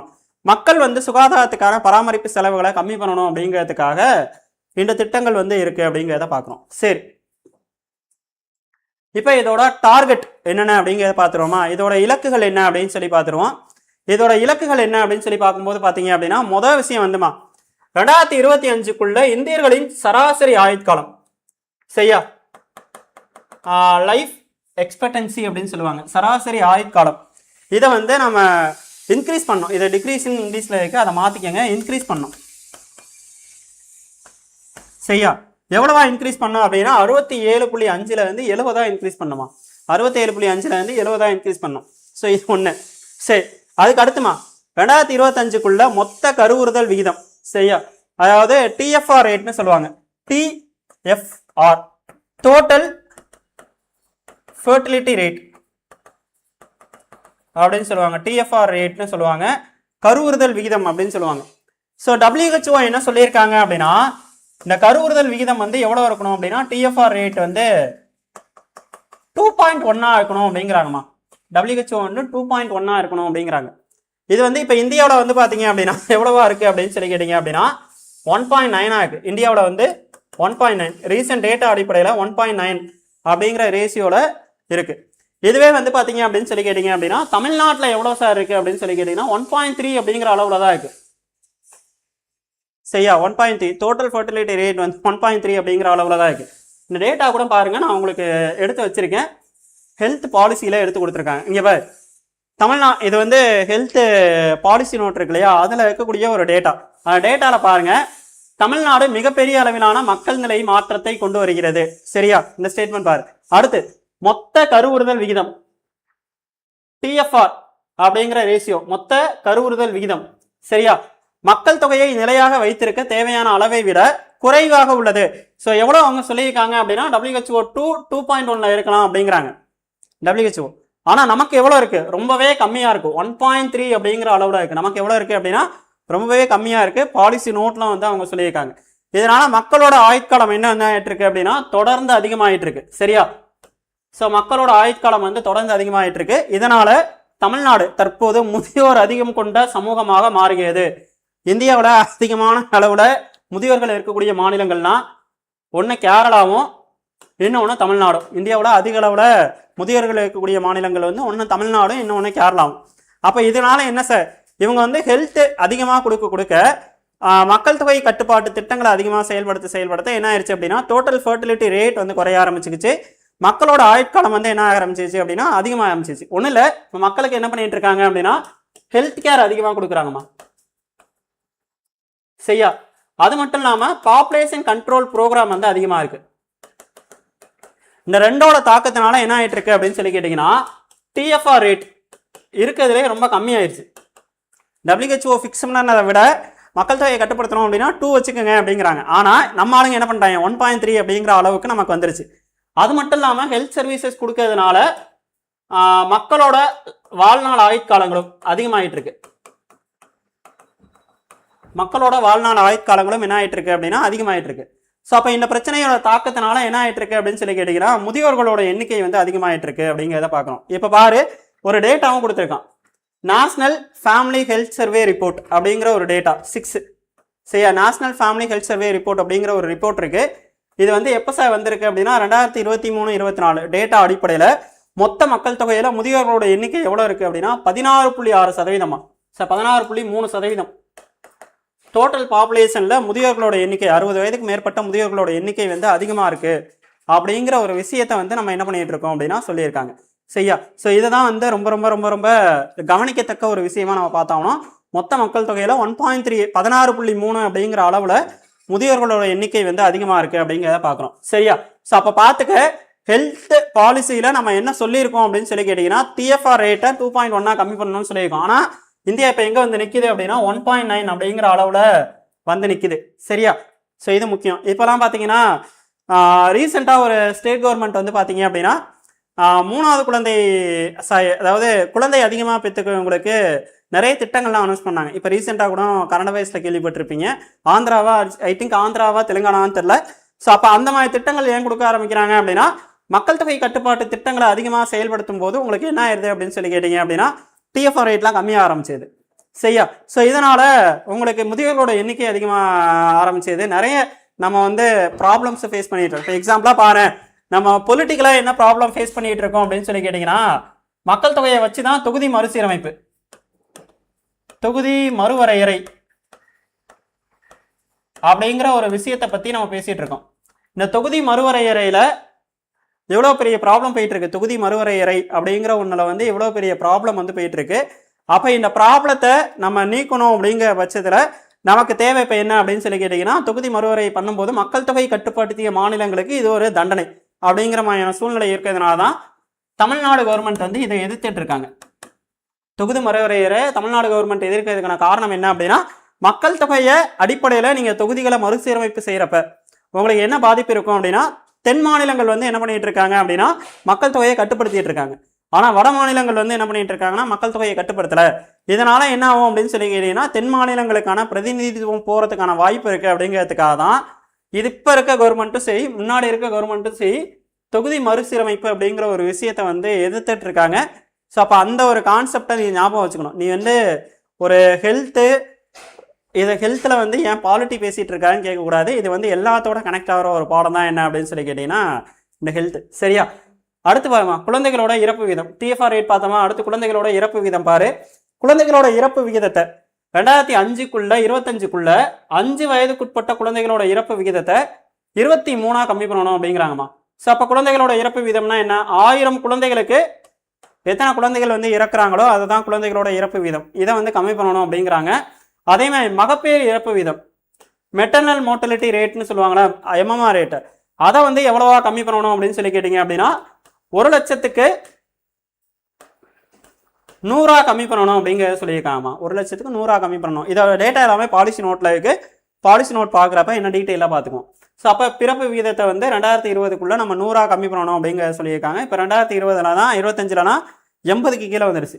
ஸோ இது வந்து ஆயுட்காலம் குழந்தைகள் இறப்பு விகிதத்தை பற்றி நம்ம பார்க்குறோம்மா. புரியுதாம்மா? புரியலைன்னா சொல்ல, நான் மறுபடியும் கான்செப்ட் சொல்கிறேன். ஏன்னா இந்த டாபிக் வந்து முக்கியமான ஏரியா. சரியா? அதனால் கொஞ்சம் டாபிக்ஸை கவனிங்க. சரி, அப்போ ஆயுட்காலம் முடிஞ்சாச்சு. இறப்பு விகிதத்தை பற்றி நம்ம பார்த்தாச்சு. நோய் பரவல்மா. ஸோ நோய் பரவல், ஸோ 2018க்குள்ளே நம்ம என்ன பண்ணணும் அப்படின்னா தொழுநோயை ஒழிக்கணும். சரியா? தொழுநோயை ஒழிக்கணும். அதுக்கு அடுத்து வந்து பார்த்தீங்க அப்படின்னா 2017க்குள்ளே காலா அசார் அப்படிங்கிற நோயை ஒழிக்கணும். 2017க்குள்ளே என்ன பண்ணணும் அப்படின்னா காலா அசார் அப்படிங்கிற நோயை வந்து ஒழிக்கணும். அதுக்கடுத்து 3வது 2017க்குள்ளே நிணநீர் கட்டிகள் அப்படிங்கிற கட்டிகள் அதோட நீக்கும் நிலையை வந்து உருவாக்கணும். அப்படிங்கிறது தான் என்ன அப்படின்னா இந்த இலக்குகளில் ஒன்று, நோய் பரவலோட இலக்குகளில் ஒன்று. அதேமாதிரி 2025க்குள்ள கண் நோயினால பாதிக்கப்பட்டவரோட எண்ணிக்கை, ஸோ கண் பாதிப்புகள் இருக்குல்ல, அதோட எண்ணிக்கையை வந்து 1000க்கு 0.25 கம்மி பண்ணணுமா. கண் நோயினால பாதிக்கப்பட்டவங்களோட எண்ணிக்கையை 0.25க்கு கீழே கம்மி பண்ணணும் அப்படிங்கிறத சொல்லியிருக்காங்க. அடுத்து இதய நோய், புற்றுநோய், நீரிழிவு நோய்களால் ஏற்படக்கூடிய இறப்பை வந்து 25% வந்து குறைக்கணும் அப்படிங்கிறாங்க. சமீபத்தில் நமக்கு தெரியும் பாலிசி நோட் விட்டாங்க. அதில் ஒரு ஹெல்த் டிபார்ட்மெண்ட்டோட பாலிசி நோட்டில் ஒரு முக்கியமான டேட்டா வந்துச்சு. என்னன்னு செய்யுமாமா? சார் பாலிசி நோட்டு வந்து இப்போதாம்மா போட்டாங்க. ஸோ அந்த பாலிசி நோட்டில் புற்றுநோயோட தாக்கம் வந்து 2020 இருந்ததை விட இப்போ அதிகமாக இருக்குது அப்படிங்கிறத சொல்லியிருக்காங்க. அப்போ அதனால் ஏற்படக்கூடிய இறப்புகள் எல்லாத்தையும் எவ்வளவா நம்ம கம்மி பண்ணணும் அப்படின்னா 25%க்கும் குறைவாக கம்மி பண்ணணும் அப்படிங்கிறது. இப்போ மானிய கோரிக்கை நடக்குது. இப்போ ஒவ்வொரு டிபார்ட்மெண்ட்டோட பாலிசி நோட்டாக விட்டுட்டு இருக்காங்க, பார்த்துக்க. ஸோ இது வந்து நோய் பரவல் விகிதத்தை எப்படி கம்மி பண்ணணும் அப்படிங்கிறதுக்காக பார்த்த ஒன்று. அடுத்துமா சுகாதார சேவைகள், ஹெல்த் சர்வீசஸ். அதில் நம்ம என்ன பார்க்க போகிறோம் அப்படின்னா 2025க்குள்ள பொது சுகாதார பயன்பாட்டை 50% அதிகரிக்கணுமா. சரியா? பப்ளிக் ஹெல்த் அதோட பயன்பாட்டை வந்து பொது சுகாதார சேவைகளை, கவர்மெண்ட் ஹாஸ்பிட்டல் போகிறதுக்கான சேவைகளை வந்து கிட்டத்தட்ட 50% அதிகமாகணும். அப்போ இதுக்கு வந்து என்ன பண்ணணும் அப்படின்னா கவர்மெண்ட் ஹாஸ்பிட்டலோட இன்ஃப்ராஸ்ட்ரக்சர் இருக்குல்ல, அதை வந்து மேம்படுத்தணும் அப்படிங்கிறத பார்க்குறோம். அடுத்து 2025க்குள்ளே என்ன பண்ணணும் அப்படின்னா பிரசவத்துக்கு முந்தைய பராமரிப்பு இருக்குல்ல, பிரசவத்துக்கு முந்தைய பராமரிப்பு பாதுகாப்பு 90% அதிகணும். ரொம்ப முக்கியம். ஒரு பெண்ணுக்கு பிரசவம் அப்படிங்கிறது ரொம்ப முக்கியமான ஒன்று. ஸோ அந்த காலங்களில் உங்களுக்கு பெரிய அளவில் சிகிச்சைகள் அப்படிங்கிறது தேவை. அந்த காலங்களில் பெரிய அளவுக்கு நமக்கு என்ன தேவை அப்படின்னா சிகிச்சைகள் அப்படிங்கிறது தேவை. ஸோ அந்த சிகிச்சைகளை கொடுக்கறதுக்காக நமக்கு என்ன தேவை அப்படின்னு சொல்லி கேட்டிங்கன்னா 90% பராமரிப்பை கொடுத்தாதான், பாதுகாப்பு கொடுத்தாதான் நம்ம என்ன பண்ண முடியும் அப்படின்னு சொல்லி கேட்டிங்க அப்படின்னா அந்த தாயையும் சேயையும் காப்பாற்ற முடியும். ஸோ அதுக்காக தான் நமக்கு என்ன பண்ணிட்டு இருக்காங்க அப்படின்னா மகப்பேறு நிதி உதவி திட்டங்கள் கொடுத்துட்டு இருக்காங்க. மகப்பேறு நிதி உதவி திட்டங்கள் கொடுத்துட்டு இருக்காங்க. ஸோ சென்ட்ரலில் மாற்று வந்தனா யோஜனா இருக்குது. தமிழகத்தில் வந்து பார்த்தீங்க அப்படின்னா முத்துலட்சுமி ரெட்டி மகப்பேறு நிதி உதவி திட்டம் இருக்குது. இப்போ சமீபத்தில் நம்ம முதலமைச்சர் அவர்கள் கூட என்ன பண்ணாங்க அப்படின்னா தாய் கேர் அப்படிங்கிற ஒரு திட்டத்தை கூட பட்ஜெட்டில் அறிவிச்சாங்க. சரியா? அப்போ சுகாதார, அதாவது பிரசவ காலங்களில் தாய்க்கும் சேய்க்கும் தேவையான சுகாதார சிகிச்சைகளை வழங்குறதுக்காக தாய் கேர் அப்படிங்கிற திட்டத்தை இப்போ பட்ஜெட்டில் அனௌன்ஸ் பண்ணாங்க. இந்த திட்டங்கள்லாம் அனௌன்ஸ் பண்ணுறதுக்கான காரணம் என்ன அப்படின்னா பிரசவ காலங்களில் பாதுகாப்பான பிரசவத்தை தாய்க்கும் சேய்க்கும் கொடுக்கணும் அப்படிங்கிறது தான். ஏன்னா இதுதான் சுகாதாரத்துக்கான மிக முக்கியமான ஒன்று அப்படிங்கிறத பார்க்குறோம். தாய் மாமன் தங்க முதல மாமா. ஸோ அதை விட ரொம்ப முக்கியம் தாய் கேர் தாம்மா. தாய்க்கேர் அப்படிங்கிற திட்டம் தான் ரொம்ப முக்கியம். ஏன்னா நமக்கு ஐஎம்ஆர் ரேட்டு எம்எம்ஆர் ரேட்லாம் குறையணும் அப்படின்னா அந்த பிரசவத்துக்கு அப்புறம் அந்த மோதிரம் போடுறதை விட தாய்க்கும் சேய்க்கும் கேர் கொடுக்கறது தான் முக்கியம். அதுக்காக தான் முத்துலட்சுமி ரெட்டி திட்டம் இருக்குது. தாய் கேர் அப்படிங்கிற திட்டத்தை அனௌன்ஸ் பண்ணியிருக்காங்க. அதை விட ரொம்ப முக்கியம் இப்போ சென்ட்ரல் கவர்மெண்ட்லாம் பார்த்தீங்க அப்படின்னா அனிமியா முக்குட் பாரத்னு ஒன்று சொல்லியிருக்காங்க. ரத்த சோகை இல்லாத இந்தியா அப்படின்னு சொல்லியிருக்காங்க. ஸோ அப்போ ரத்த சோகை இல்லாத இந்தியாவை உருவாக்கணும் அப்படின்னா அதுக்கு என்ன பண்ணணும்? இரும்பு சத்துள்ள டேப்லெட்டை, நியூட்ரிஷியன் ஃபுட்டு கொடுக்கணும். ஃபோலிக் ஆசிட் டேப்லெட்லாம் கொடுப்பாங்க, நீங்கள் பார்த்துருப்பீங்க. ஃபோலிக் ஆசிட்டோட டேப்லெட் எல்லாமே கொடுப்பாங்க. இது எல்லாத்துக்குமே அடிப்படை என்ன அப்படின்னு சொல்லி கேட்டீங்கன்னா பாதுகாப்பான பிரசவம். அதை 90% பாதுகாப்பை கொடுக்கணும் அப்படிங்கிறது தான். சரியா? ஸோ எல்லா நேரங்கள்லையும் நமக்கு வந்து இப்போ என்னன்னா டாக்டர் கூட கடவுள் கிடையாதுல்ல. அப்போ எல்லா நேரங்கள்லையும் வந்து அவங்களால சக்ஸஸ்ஃபுல்லாக பண்ண முடியாது. பட் ஆனால் அந்த ஒரு பாதுகாப்பை வந்து 90% கொடுக்கணும் அப்படிங்கிறதுக்காக இதெல்லாம் என்ன எது மூலயமா பண்ண முடியும்? அந்த தாய்க்கும் சேய்க்கும் தேவையான நேரங்களில் நியூட்ரிஷியன் கிடைக்கணும், ஊட்டச்சத்து கிடைக்கணும். ஸோ மனநல ஆலோசனை கிடைக்கணும். சரியா? டேப்லெட்டு இந்த மாதிரியான விஷயங்கள் மூலமாக தான் இதை சரி பண்ண முடியும். ஓகேவா? அடுத்து சுகாதார அமைப்புகளை வலுப்படுத்தணுமா? 5வதா சுகாதார அமைப்புகளை வந்து வலுப்படுத்தணும். 2025க்குள்ள சுகாதாரத்துக்கான இன்வெஸ்ட்மெண்ட் ஜிடிபியில் எவ்வளோ இருக்கணும் அப்படின்னா 2.5 செலவு அதிகரிக்கணும் அப்படிங்கிறாங்கம்மா. 2.5% அதிகரிக்கணும் 2025க்குள்ள அப்படிங்கிற சொல்கிறாங்க. இதுதான் வந்து 2017ஓட ஹெல்த் பாலிசியோட டார்கெட். ஸோ கிட்டத்தட்ட 2 பக்கம். ஸோ ஆயுட்காலத்தை 70 உயர்த்தணும் அப்படிங்கிறாங்க. அடுத்து டிஎஃப்ஆர் ரேட்டை 2.1 கம்மி பண்ணணும் அப்படிங்கிறாங்க. இப்போ தான் நம்ம பாலிசி நோட்டில் பார்த்துக்கணும். ஸோ நம்மளுடைய தமிழ்நாட்டுடைய டிஎஃப்ஆர் ரேட் வந்து 1.3 அப்படிங்கிற அளவில் இருக்குது. இந்தியாவில் 1.9 அப்படிங்கிற அளவில் இருக்குது அப்படிங்கிறத பார்த்துக்கணும். WHO எவ்வளோ ஃபிக்ஸ் பண்ணியிருக்காங்க அப்படின்னா 2.1 ஃபிக்ஸ் பண்ணியிருக்காங்க அப்படிங்கிறத பார்க்குறோம். அப்புறம் குழந்தைகள் இறப்பு விகிதத்தை வந்து நம்ம என்ன பண்ணோம் அப்படின்னா 5 வயதுக்கு கீழே இருக்கவங்களுக்கு 23 கம்மி பண்ணணும் அப்படிங்கிறாங்க. அதே மாதிரி பார்த்தீங்க அப்படின்னா எம்எம்ஆர் ரேட்டை வந்து 100க்கு கீழே கொண்டு வரணும் அப்படிங்கிறாங்க. நோய்கள் என்னென்ன நோய்களை எப்போ எப்படி பரப்பணும் அப்படிங்கிறத வந்து குறைக்கணும் அப்படிங்கிறத பார்க்குறாங்க. அதுக்கு அடுத்து வந்து பார்த்தீங்க அப்படின்னு சொல்லி கேட்டிங்கன்னா சுகாதார சேவைகளை எப்படி நம்ம கொடுக்கணும் அப்படிங்கிறத பார்க்குறாங்க. அடுத்து சுகாதார கட்டமைப்புகளை வலுப்படுத்துறதை பற்றி பேசுகிறாங்க. 5 டார்கெட்டோட இருக்குது. ஸோ அனிமியா முக்குட் பாரத் 2018 கரெக்டுமா? ஸோ காயு அப்படிங்கிறவங்க காயத்ரி அப்படிங்கிறவங்க இது பண்ணியிருக்கீங்க. 2018 அப்படிங்கிறது கரெக்டு. அனிமியா முக்குட் பாரத் ரத்த சோகை இல்லாத இந்தியாவை உருவாக்கணும். ஸோ இதுக்கு தான் வந்து குழந்தைகளுக்கும் இளம் பெண்களுக்கும் ஆனால் கர்ப்பிணி பெண்களுக்கும் நம்ம என்ன பண்ணிகிட்டு இருக்கோம் அப்படின்னா ஃபோலிக் ஆசிட்டு, அயன் டேப்லெட் எல்லாமே கொடுத்துட்ருக்கோம். சரியா? சரி, இதுதான் இப்போ இந்தியாவோட ஹெல்த் பாலிசியை பற்றி நம்ம பார்க்குறோன்னு. இப்போ இந்தியாவுக்குள்ளே இருக்க தமிழ்நாடு ஸ்டேட்டுக்கு வருவோம். தமிழகத்தில் சுகாதாரத்தோட நிலை என்ன அப்படிங்கிறத பார்ப்போமா? தமிழகத்தில் சுகாதாரத்தோடைய நிலை என்ன அப்படிங்கிறத பார்ப்போம். ஸோ அந்த வகையில் பார்த்தீங்க அப்படின்னு சொல்லி கேட்டிங்க அப்படின்னா ஃபஸ்ட்டு வந்து 2021 நிதி ஆயோக் வெளியிட்ட சுகாதார மாநிலங்கள். சரியா? 2021 நிதி ஆயோக் வெளியிட்ட சுகாதார மாநிலங்கள் பட்டியல் ஹெல்த் ரிப்போர்ட். இது வந்து 2019-20 ரிப்போர்ட் 2021 வந்திருக்கும். இந்த ரிப்போர்ட்டில் நம்ம என்ன பண்ணியிருக்கோம் அப்படின்னா எத்தனாவது பிளேஸில் இருக்கோம் அப்படின்னா 2வது பிளேஸில் இருக்குமா? இந்த ரிப்போர்ட்டில் நம்ம எத்தனாவது பிளேஸில் இருக்கோம் அப்படின்னா 2வது பிளேஸில் இருக்கும். ஸோ ஃபஸ்ட்டு வந்து கேரளா, 2வது தமிழ்நாடு, 3வது தெலுங்கானா. ஸோ இது ஒரு ப்ரீவியஸ் இயர் கொஸ்டின். ஹெல்த் இதில் வந்து நம்ம எத்தனாவது இடத்துல இருக்கோம் அப்படிங்கிறத வந்து ப்ரீவியஸ் இயர் கொஸ்டின்லாம் நமக்கு வந்து கேட்டிருக்காங்க. ஸோ 2021ஓட ப்ரீவியஸ் இயர் 2023ஓட ப்ரீவியஸ் இயர் கொஸ்டினில் ஒரு இந்த கேள்வி வந்து கேட்டிருக்காங்க. ப்ரீவியஸ் இயர் கொஸ்டினில் ஹெல்த் இண்டெக்ஸில் நம்ம முதல் 3 மாநிலங்களை வரிசைப்படுத்துக அப்படிங்கிற ஒரு கேள்வி. தமிழ்நாடு, கேரளா, தெலுங்கானா அப்படிங்கிற ஸ்டேட் வந்து நம்ம பார்த்துருக்கோம். சரி, இந்தியாவுடைய அதிக அளவிலான அரசு மருத்துவக் கல்லூரிகளை உடைய மாநிலமா? ஸோ கிட்டத்தட்ட இந்தியாவோட இலக்கு என்ன அப்படின்னா தமிழ்நாட்டுடைய இலக்கு 38 மாவட்டங்களுக்கும் 38 அரசு மருத்துவக் கல்லூரி. ஸோ இதை தாண்டி ப்ரைவேட் காலேஜஸ் இருக்குது. இப்போ சென்னையில் எஸ்ஆர்எம் மாதிரியான காலேஜஸ் இருக்குது. அதே மாதிரி பார்த்தீங்க அப்படின்னா இப்போ நம்ம மேல்முத்தூரில் வந்தீங்க அப்படின்னா அங்கே ஒரு காலேஜ் இருக்குது. அப்போ அது மாதிரி உங்களுக்கு தனியார் கல்லூரிகளும் நிறைய இருக்குது, எய்டடும் நிறைய இருக்குது. அந்த வகையில் அரசு மருத்துவக் கல்லூரிகள் அதிகமாக உள்ள ஒரு மாநிலங்களில் தமிழ்நாடு ஒன்று. சரியா? அரசு மருத்துவக் கல்லூரிகள் அதிகமாக உள்ள மாநிலம். அதே மாதிரி பாருமா எக்மோர் ஐ ஹாஸ்பிட்டல் இருக்கு இல்லையா? அதான் 1819 துவங்குறாங்க. எக்மோர் ஐ ஹாஸ்பிட்டலை 1819 துவங்குறாங்க. இதோட சிறப்பு என்ன அப்படின்னா உலகிலேயே கண் மருத்துவத்துக்காக துவங்கின 2வது மருத்துவமனை. ஸோ ஐ ட்ரீட்மெண்ட்டுக்காக வேர்ல்டு செகண்டாக ஸ்டார்ட் பண்ணது எங்கே தான் அப்படின்னா சென்னை எக்மோர் தான். ஸோ இதுக்கு முன்னாடி வந்து பார்த்தீங்க அப்படின்னா ஃபஸ்ட்டு எங்கே சார் அப்படின்னு சொல்லி கேட்கும்போது எலாய்ட் ஐ ஹாஸ்பிட்டல். ஸோ எங்கே அப்படின்னா இங்கிலாந்துலமா. எலாய்ட் ஐ ஹாஸ்பிட்டல் வந்து எங்கே அப்படின்னு சொல்லி கேட்டிங்கன்னா இங்கிலாந்தில் வந்து துவங்கியிருப்பாங்க. ஸோ இங்கிலாந்தில் துவங்கின ஒரு எலாய்ட் ஐ ஹாஸ்பிட்டல் தான் வேர்ல்டில் ஃபஸ்ட்டு ஐ ட்ரீட்மெண்ட்டுக்காக துவங்கினது. ஸோ செகண்ட் எங்கே தான் அப்படின்னா நம்ம சென்னையில் தான் துவங்கியிருக்காங்க. செகண்ட் வந்து நம்ம சென்னையில் தான் துவங்கியிருக்காங்க அப்படின்னு பார்க்குறோம். ஸோ அதிக அளவிலான அரசு மருத்துவக் கல்லூரிகளை கொண்ட மாநிலம். அதே மாதிரி எழும்பூர் கண் மருத்துவமனை வந்து உலகத்திலேயே 2வது கண் மருத்துவமனைன்னு பார்க்குறோம்.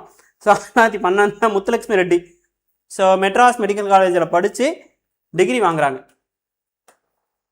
மெட்ராஸ் மெடிக்கல் காலேஜில் படித்து டிகிரி வாங்குறாங்க அப்படிங்கிற பார்த்தோம். சரியா? இதை தாண்டி அதிக அளவிலான உடல் உறுப்பு தானம், ஆர்கன் டொனேட் பண்ணக்கூடிய ஒரு மாநிலம். ஸோ இது வந்து ரொம்ப ரொம்ப முக்கியமான ஒன்று. சரியா? அதிக அளவிலான உடல் உறுப்பு தானங்களை செய்யக்கூடிய ஒரு மாநிலமாக தமிழ்நாடு இருக்குது. ஸோ இப்போ கூட ரீசெண்டாக கூட உடல் உறுப்பு தானத்தில் சிறந்து விளங்குனதுக்கு ஒரு அவார்டை கூட நம்ம தமிழ்நாடு கவர்மெண்ட் வாங்கியிருந்தாங்க. ஸோ இப்போ பார்த்தீங்க அப்படின்னா இந்த உடல் உறுப்பு தானத்தை பொறுத்த வரைக்கும் நமக்கு வந்து ரொம்ப முக்கியமான ஒரு விஷயத்தை பார்க்குறோம். இதில் வந்து டிரான்ஸ்டன் அப்படிங்கிற அமைப்பு வந்திருக்காங்க. உடல் உறுப்பு தானத்தில் என்ன அமைப்பு இருக்காங்க அப்படின்னா டிரான்ஸ்டன் ஒரு அமைப்பு இருக்காங்க. இந்த அமைப்பு எப்போ ஸ்டார்ட் பண்ணாங்க அப்படின்னா 2014 டிசம்பர் 12 அன்னைக்கு ஸ்டார்ட் பண்ணாங்கம்மா டிரான்ஸ்டன் அப்படிங்கிற அமைப்பு. டிரான்ஸ்டன் அப்படிங்கிற அமைப்புனா என்ன? அதாவது transplant authority of Tamil Nadu. So Tamil Nadu உடல் உறுப்பு மாற்ற ஆணையம்னு சொல்லுவாங்க. Transplant authority of Tamil Nadu. தமிழ்நாட்டோட உடல் உறுப்பு தானங்கள் சிகிச்சைகளை ஒழுங்குபடுத்தக்கூடிய ஒரு நிறுவனம் தான் எது அப்படின்னு சொல்லி கேட்டிங்க அப்படின்னா இந்த ஆணையம் டிரான்ஸ்டன் அப்படிங்கிற ஒரு ஆணையம் 2014 ஸ்டார்ட் பண்ணியிருக்காங்க. இது மாதிரி சென்ட்ரலில் நோட்டோ அப்படின்னு சொல்லிட்டு ஒரு அமைப்பு இருக்குது. நீ நோட்டா கேள்விப்பட்டிருப்ப. சென்ட்ரலில் என்ன அப்படின்னு சொல்லி கேட்டிங்கன்னா நோட்டோ அப்படின்னு சொல்லிட்டு ஒரு அமைப்பு இருக்குது. நோட்டோனா national organs and tissue transplant organisation, national organs and tissue transplant organisation அப்படிங்கிற ஒரு அமைப்பாக வந்து என்ன பண்ணியிருக்காங்க அப்படின்னா ஸ்டார்ட் பண்ணியிருக்காங்க. தேசிய உடல் உறுப்பு மற்றும் திசு மாற்ற ஆணையம். தேசிய உடல் உறுப்பு மற்றும் திசு மாற்ற ஆணையம் 2015. ஸோ இந்த 2 அமைப்போட வந்து என்ன பண்ணிட்டு இருக்காங்க அப்படின்னா உடல் உறுப்பு தானத்தை வந்து ப்ரொமோட் பண்ணிட்டு இருக்காங்க. ஸோ தமிழ்நாட்டை பொறுத்த வரைக்கும் இந்த உடல் உறுப்பு தானத்தை ப்ரொமோட் பண்ணுறதுல சிறந்த மாநிலமாக நம்ம பார்த்துட்டு இருக்கோம். ஏன்னா இந்தியாவிலேயே வந்து பார்த்தீங்க அப்படின்னா 2008 உடல் உறுப்பு மாற்ற அறுவை சிகிச்சை திட்டம், உடல் உறுப்பு மாற்று அறுவை சிகிச்சை திட்டம் அப்படிங்கிறத சொல்லிட்டு இருக்கோம். உடல் உறுப்பு மாற்ற அறுவை சிகிச்சை திட்டம் அப்படிங்கிறத சொல்லிட்டு இருக்கோம் 2018. இதுவே அதுக்கு அடுத்து வந்து பார்த்தீங்க அப்படின்னா உடல் உறுப்பு மாற்ற அறுவை சிகிச்சை திட்டம் அப்படிங்கிறத சொல்லிட்டு இருக்கோம் 2018 அப்படிங்கிற இயரில். இதுவே வந்து பார்த்தீங்க அப்படின்னா 2008 சொல்லியிருக்கேன். 2014 டிரான்ஸ்டனை முதல்ல அமைத்த மாநிலமும் நம்ம தான். 2014 டிரான்ஸ்டனை முதல்ல அமைத்த மாநிலமும் யார் தான் அப்படின்னா நம்ம தமிழ்நாடு தான். இதை தாண்டி வேற என்ன சார் பண்ணியிருக்காங்க அப்படின்னா 2023 செய்யா உடல் உறுப்பு தானம் செய்கிறாங்களே அந்த உடல் உறுப்பு தானம் செய்கிறவங்களுக்கு அரசு மரியாதை அப்படிங்கிற ஒரு திட்டத்தை அனௌன்ஸ் பண்ணுறாங்க. சரியா? உடல் உறுப்பு தானம் செய்கிறவங்களுக்கு அரசு மரியாதை அப்படின்னு சொல்லிட்டு ஒரு திட்டத்தை அனௌன்ஸ் பண்ணியிருக்காங்க. அப்புறம் லாஸ்ட் இயரில் பார்த்தீங்க அப்படின்னா ஹானர் வால் அப்படிங்கிற ஒன்று. ஹானர் வாலோட நோக்கம் என்ன அப்படின்னு சொல்லி கேட்டிங்க அப்படின்னா அதாவது உடல் உறுப்பு தானம் ஒரு அரசு மருத்துவமனைகளில் ஒருத்தவங்க பண்ணுறாங்க அப்படின்னா அங்கே ஒரு வால் ஒன்று கிரியேட் பண்ணியிருப்பாங்க, கல்வெட்டு ஒன்று கிரியேட் பண்ணியிருப்பாங்க. அங்கே அவங்க புகைப்படத்தோட அந்த தகவலை பொறிச்சு வைக்கிறதுக்கு பேர் தான் என்ன அப்படின்னா ஹானர் வால் அப்படிங்கிற ஒன்று. 2023-25 நம்ம பார்க்குற ஒரு விஷயம் தான் என்ன அப்படின்னு சொல்லி கேட்டிங்க அப்படின்னா இந்த ஹானர் வால் இந்த மாதிரியான விஷயங்கள் எல்லாமே உடல் உறுப்பு தானத்தை ப்ரொமோட் பண்ணுறதுக்காக. இப்போ நீங்கள் கேரளாவில் லாஸ்ட்டு ஒரு 3 மாதத்துக்கு முன்னாடினா ஒரு 4 வயசு குழந்தை என்ன பண்ணுச்சு, 10 மாத குழந்தை என்ன பண்ணுச்சு அப்படின்னா உடல் உறுப்பு தானம் அவங்க பேரண்ட்ஸ் வந்து செஞ்சாங்க. ஸோ அதெல்லாம் ஒரு பெரிய விஷயமா நம்ம இந்தியா ஃபுல்லாக நேஷனல் லெவலில் ஒரு பெரிய விஷயமா நம்ம பார்த்தோம். அவங்க அந்த குழந்தை பேர் கூட நல்ல பேர். ஸோ அப்போ கேரளாவில் இந்த விஷயம் வந்து ஒரு பெரிய மாற்றத்தை ஏற்படுத்தின ஒன்று. தென்னிந்தியாவை சேர்ந்த 2 மாநிலங்கள் வந்து உடல் உறுப்பு தானத்தை பொறுத்த வரைக்கும் ஒரு நல்ல நிலையில் இருக்கக்கூடிய ஒரு மாநிலங்கள். இதை ஒரு பெரிய அவேர்னஸாக கிரியேட் பண்ணி 2 ஸ்டேட்டும் பண்ணிகிட்டு இருக்காங்க அப்படிங்கிற நினைக்கும் போது நம்ம ஒரு பெரிய அளவில் நல்ல ஸ்டேட்டாக தான் இருக்கும் அப்படிங்கிறத நம்ம யோசிக்கணும். சரியா? சரி, இப்போ இங்கே வருவோம். அப்போ இதுதாம்மா சுகாதாரத்துடைய நிலை. ஓகேவா? புரியுதாம்மா? ஸோ இந்தியாவில் சுகாதாரம் வந்து எப்படி இருக்குது தமிழ்நாட்டில் அப்படிங்கிறதுக்கு ஒரு எக்ஸாம்பிள் வந்து நம்ம சொல்லியிருக்கோம். சரி, இப்போ தமிழகத்தில் சுகாதாரத்துறையோட வரலாறு எப்படி இருக்குது அப்படிங்கிறத பார்ப்போம். தமிழகத்தில் சுகாதாரத்துறையோட வரலாறு எப்படி இருக்குது அப்படிங்கிறத நம்ம பார்த்துக்குவோம். ஸோ அந்த வகையில் பார்த்தீங்க அப்படின்னா தமிழகத்தில் சுகாதாரத்துறைக்கு என்ன மாதிரியான வரலாறு சார் இருக்குது? ஃபர்ஸ்ட் 1639 ஆங்கிலேய கிழக்கிந்திய கம்பெனி 1639 ஆங்கிலேய கிழக்கிந்திய கம்பெனி என்ன பண்ணிட்டு இருக்காங்க அப்படின்னு சொல்லி கேட்டீங்க அப்படின்னா ஒரு ஹாஸ்பிட்டல் ஒன்று துவங்குறாங்க. ஸோ எதுக்காக சார் இந்த ஹாஸ்பிட்டல் அப்படின்னு சொல்லி பார்த்தீங்க அப்படின்னா இப்போ அவங்க என்ன பண்ணிட்டு இருக்காங்க, கிழக்கிந்திய கம்பெனி அவங்க வந்து ட்ரேடிங்காக வராங்க. ட்ரேடிங்காக வந்தவங்க பிரெஞ்சுக்காரங்களோட மிகப்பெரிய ஒரு ஆதிக்க போட்டி நடக்குது. அந்த ஆதிக்க போட்டியில் கொஞ்சம் கொஞ்சமாக ஆக்குப்பை பண்ணிட்டு இருக்காங்க. அந்த ஆதிக்க போட்டியில் இராணுவத்தை பயன்படுத்துறாங்க. அப்படி இராணுவத்தை பயன்படுத்தும் போது அந்த ஆர்மி வீரர்கள் சரியா இராணுவ தளங்களை பாதுகாக்கும் போது கோட்டைகளை கட்டுறாங்க, இராணுவ தளங்களை கட்டுறாங்க.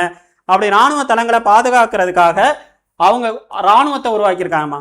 அந்த இராணுவத்தை சேர்ந்த வீரர்கள் காயமடைஞ்சாங்க அப்படின்னா அவங்களுக்கு சிகிச்சை அளிக்கிறதுக்காக சென்னையில் மருத்துவமனைகள் ஆரம்பிச்சிருக்காங்க. இதுதான் நீங்கள் வந்து அலோபதி மருத்துவத்தோட தொடக்கம்னு நம்ம சொல்லலாம். ஏன்னா ஃபஸ்ட்டு நம்ம ஆளுங்க இயற்கை மருத்துவத்தை தான் பயன்படுத்திட்டு இருப்பாங்க. ஆனால் மருத்துவம் போய் அலோபதி மருத்துவம் எப்படி என்ட்ரி ஆகுது அப்படின்னா ஆங்கிலேயரோட மருத்துவம் வந்து இந்த மாதிரி தான் ஆங்கிலேய கிழக்கிந்திய கம்பெனி மூலமாக தான் ஆர்மி வீரர்களுக்காக பயன்படுத்த ஆரம்பிக்கிறோம் அப்படிங்கிறத பார்க்குறோம். சரி, 1644 சென்னையில் முதல்ல மாடர்ன் ஹாஸ்பிட்டல் வந்து துவங்கியிருக்காங்க அப்படிங்கிறத பார்க்குறோம். இதுதான் இன்னைக்கு வந்து என்ன ஆயிருக்கு அப்படின்னு சொல்லி கேட்டிங்கன்னா ராஜீவ்காந்தி அரசு மருத்துவமனையாக சென்னை சென்ட்ரல் பக்கத்தில் இருக்க ஒரு பெரிய மருத்துவமனையை வந்து நம்ம ஸ்டார்ட் பண்ணியிருக்கோம் அப்படிங்கிறத நம்ம பார்க்குறோம். ஆலின் செரின் கரெக்டுமா? ஸோ கேரளாவில் ஒரு பேபி வந்து 10 மாதம் குழந்தை வந்து அவங்களுடைய ஆர்கன்ஸை டொனேட் பண்ணாங்க. ஆலின் செரின் அப்படிங்கிற ஒரு பேபி. ஸோ அந்த பேபியோட ஆர்கன் டொனேட் வந்து ஒரு பெரிய அளவில் கேரளாவில் பேசப்பட்ட ஒரு விஷயம். சரியா? ஸோ இப்போ இங்கே வருவோம். அப்போ 1639 உங்களுக்கு என்ன பண்ணியிருக்காங்க அப்படின்னா ஆர்மி ஹாஸ்பிட்டல் வந்து துவங்கியிருக்காங்கன்னு பார்த்தோம். 44 சென்னையில் உங்களுக்கு நவீன மருத்துவமனைகள் வந்து துவங்கியிருக்காங்க அப்படின்னு பார்த்தோம். இதுதான் இன்னைக்கு வந்து ராஜீவ்காந்தி அரசு மருத்துவமனையாக இருக்குது. சரியா? இதை தாண்டி 1835 உங்களுக்கு சென்னையில் மெடிக்கல் காலேஜ் துவங்கியிருப்பாங்க. சென்னையில் மெடிக்கல் காலேஜ் வந்து துவங்கியிருப்பாங்க. இந்தியாவோட செகண்ட் மெடிக்கல் காலேஜ்மா மெட்ராஸ் மெடிக்கல் காலேஜ். இந்தியாவோட செகண்ட் மெடிக்கல் காலேஜ் தான் என்ன அப்படின்னா மெட்ராஸ் மெடிக்கல் காலேஜ். இந்தியாவோட ஃபர்ஸ்ட் மெடிக்கல் காலேஜ் எங்கே அப்படின்னா கல்கத்தாவில் ஸ்டார்ட் பண்ணாங்க. அதே 1835 தான். சரி, 1835 கல்கத்தா மெடிக்கல் காலேஜ் தான் இந்தியாவில் ஃபர்ஸ்ட்டு. செகண்ட் எங்கே அப்படின்னு சொல்லி கேட்டிங்கன்னா மெட்ராஸ் தான். சரி, அடுத்து 1883 அந்த அரசு மருத்துவமனைகள் இருக்குல்ல அங்கெல்லாம் டென்டலுக்கான பிரிவுகள்மா பல் மருத்துவத்துக்கான பிரிவுகள் வந்து ஸ்டார்ட் ஆகிருக்கு அப்படிங்கிற பார்க்குறோம். 83 எப்படியே பாரு. 39 நம்ம என்ன பார்த்தோம் அப்படின்னா ஒரு டைம் லைன் பாய் பார்த்துட்டு இருக்கோம். 39 என்ன பார்த்தோம், 1639 அந்த சிகிச்சை ஆர்மி வீரர்களுக்கு சிகிச்சை அளிக்கிறதுக்காக மருத்துவமனை ஸ்டார்ட் பண்ணுறாங்கன்னு பார்த்தோம்.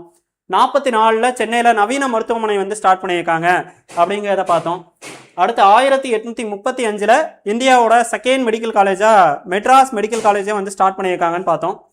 அடுத்து 83 வந்து பார்த்தீங்க அப்படின்னா பல் சிகிச்சைக்கான பிரிவுகள் வந்து தமிழ்நாட்டில் துவங்கப்பட்டிருக்கு, அரசு மருத்துவமனைகளில் துவங்கப்பட்டிருக்கு அப்படிங்கிறத பார்த்தோம். அடுத்து 1923 public health and preventive disease அப்படிங்கிறதுக்கான ஒரு அமைப்பு துவங்கப்பட்டிருக்குமா. 1923 directorate of public health and preventive disease அப்படிங்கிற ஒரு அமைப்பை வந்து ஸ்டார்ட் பண்ணியிருக்காங்க. இந்த அமைப்போட நோக்கம் என்ன அப்படின்னு சொல்லி கேட்டிங்க அப்படின்னா முக்கியமான ஒன்று, பொது சுகாதாரத்தை பாதுகாப்பாக வச்சுக்கணும். சரியா? நோய் பரவுறதை தடுக்கணும். இதுதான் இந்த அமைப்புடைய பணிகள். சரியா? அப்போ இதுக்காக அவங்க என்னென்ன திட்டங்களை செயல்படுத்திட்டு இருக்காங்க அப்படிங்கிறத பார்க்கணும். 1923 அதே மாதிரி 1954 முன்னாடியே நம்ம சொன்ன மாதிரி தான் அடையார் புற்றுநோய் மையம் 49 அடிக்கல் நாட்டப்பட்டு 54 செயல்பாட்டுக்கு வந்திருக்கும் அப்படிங்கிறத பார்க்குறோம். அடையார் புற்றுநோய் மையம் கேன்சர் இன்ஸ்டியூட். அடுத்து 56 ஃபேமிலி வெல்ஃபேர் அப்படிங்கிற டைரக்டரேட் வந்து ஆரம்பிச்சிருக்காங்கம்மா. Department of family welfare. இந்த குடும்ப கட்டுப்பாடு திட்டங்கள் இருக்குல்ல, அந்த குடும்ப கட்டுப்பாடு தொடர்பான திட்டங்களை செயல்படுத்துறது தான் யார் அப்படின்னா இந்த குடும்ப நல இயக்ககம் அப்படிங்கிற ஒன்று. எப்போ ஸ்டார்ட் பண்ணுறாங்க அப்படின்னா 1956 ஸ்டார்ட் பண்ணியிருக்காங்க. 1956 ஸ்டார்ட் பண்ணியிருக்காங்க. ஸோ 66 வந்து பார்த்தீங்க அப்படின்னா கல்வி இயக்ககம், அதாவது மருத்துவ கல்வி இயக்ககம், directorate of medical education and research. சரியா, மருத்துவ கல்வி இயக்ககம் அப்படிங்கிற ஒன்று. எனக்கு நீட் தேர்வுக்கு அப்புறம் கவுன்சிலிங் நடக்குதுல்ல, அது யாரால நடக்குது அப்படின்னா இவங்களால தாமா. அப்போ இவங்களோட ரோல் என்ன அப்படிங்கிறத பார்த்தாகணும். அதே மாதிரி இந்தியாவில் தமிழ்நாட்டில் 38 அரசு மருத்துவ கல்லூரிகள் இருக்குது. இந்த அரசு மருத்துவ கல்லூரிகளை நிர்வாகம் செய்கிறது யார் தான் அப்படின்னா இவங்க தான். இது 1966 நடக்கிற ஒன்று. அதுக்கடுத்து 1970 இந்திய முறை மருத்துவத்துக்கான துறைமா, இந்திய முறை மருத்துவத்துக்கான துறை வந்து ஸ்டார்ட் பண்ணுறாங்க அப்படின்னு சொல்லி பார்த்துருக்கோம். இந்திய முறை மருத்துவத்துக்கான துறை ஆயுர்வேதா, சித்தா, யுனானி இந்த மாதிரியான மருத்துவ முறைகளுக்கு துறைகள் வந்து தனியாக ஸ்டார்ட் பண்ணியிருக்காங்க அப்படின்னு பார்க்குறோம். ஸோ இது வந்து 1970. அடுத்து 1980 வந்து பார்த்தீங்க அப்படின்னு சொல்லி கேட்டிங்கன்னா மருந்து கட்டுப்பாட்டு துறை, ட்ரக் கண்ட்ரோல் அப்படிங்கிற ஒரு டிபார்ட்மெண்ட்டாக ஆரம்பிச்சிருக்காங்க. ஸோ சென்ட்ரல்லையும் இந்த ட்ரக் கண்ட்ரோலுக்கான ஆர்கனைசேஷன் இருக்குது, நம்ம ஸ்டேட்லையும் ட்ரக் கண்ட்ரோலுக்கான ஒரு டிபார்ட்மெண்ட் வந்து இருக்குது அப்படிங்கிறத பார்க்குறோம். அடுத்து சுகாதார போக்குவரத்து துறைமா. ஸோ அடுத்து என்ன அப்படின்னு சொல்லி கேட்டிங்க அப்படின்னா சுகாதார போக்குவரத்து துறை வந்து ஒன்று இருக்குது அப்படிங்கிறத பார்க்குறோம். சுகாதார போக்குவரத்து துறையோட வேலை என்ன சார் அப்படின்னு சொல்லி கேட்டிங்கன்னா இந்த அமரர் ஊர்தி, ஆம்புலன்ஸு இதெல்லாம் சரியான நேரத்தில் அதை கொண்டு போய் சேர்க்கறதுக்கான ஒரு நிறுவனம் தான் என்ன அப்படின்னா மாநில சுகாதார போக்குவரத்து துறை. ஸோ 2 அமைப்புகள் என்ன பண்ணியிருக்காங்க அப்படின்னா 81 ஸ்டார்ட் பண்ணியிருக்காங்க. 1981 2 அமைப்புகள் வந்து ஸ்டார்ட் பண்ணியிருக்காங்க அப்படின்னு பார்க்குறோம். அடுத்து 86 பார்வை இழப்பை தடுப்பதற்கான சங்கம். ஸோ 1986 என்ன ஸ்டார்ட் பண்ணியிருக்காங்க அப்படின்னா பார்வை இழப்பை தடுப்பதற்கான சங்கம்.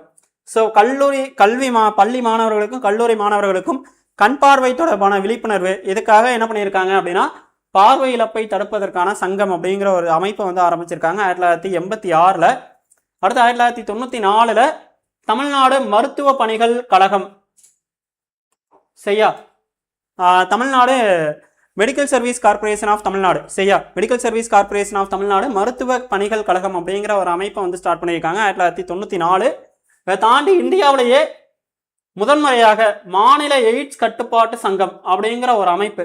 அப்போ இதில் 2 விஷயங்கள் இருக்குது. ஒன்று வந்து என்ன அப்படின்னா தமிழ்நாடு மருத்துவ பணிகள் கழகம் அப்படிங்கிற ஒரு அமைப்பை வந்து ஸ்டார்ட் பண்ணியிருக்காங்க.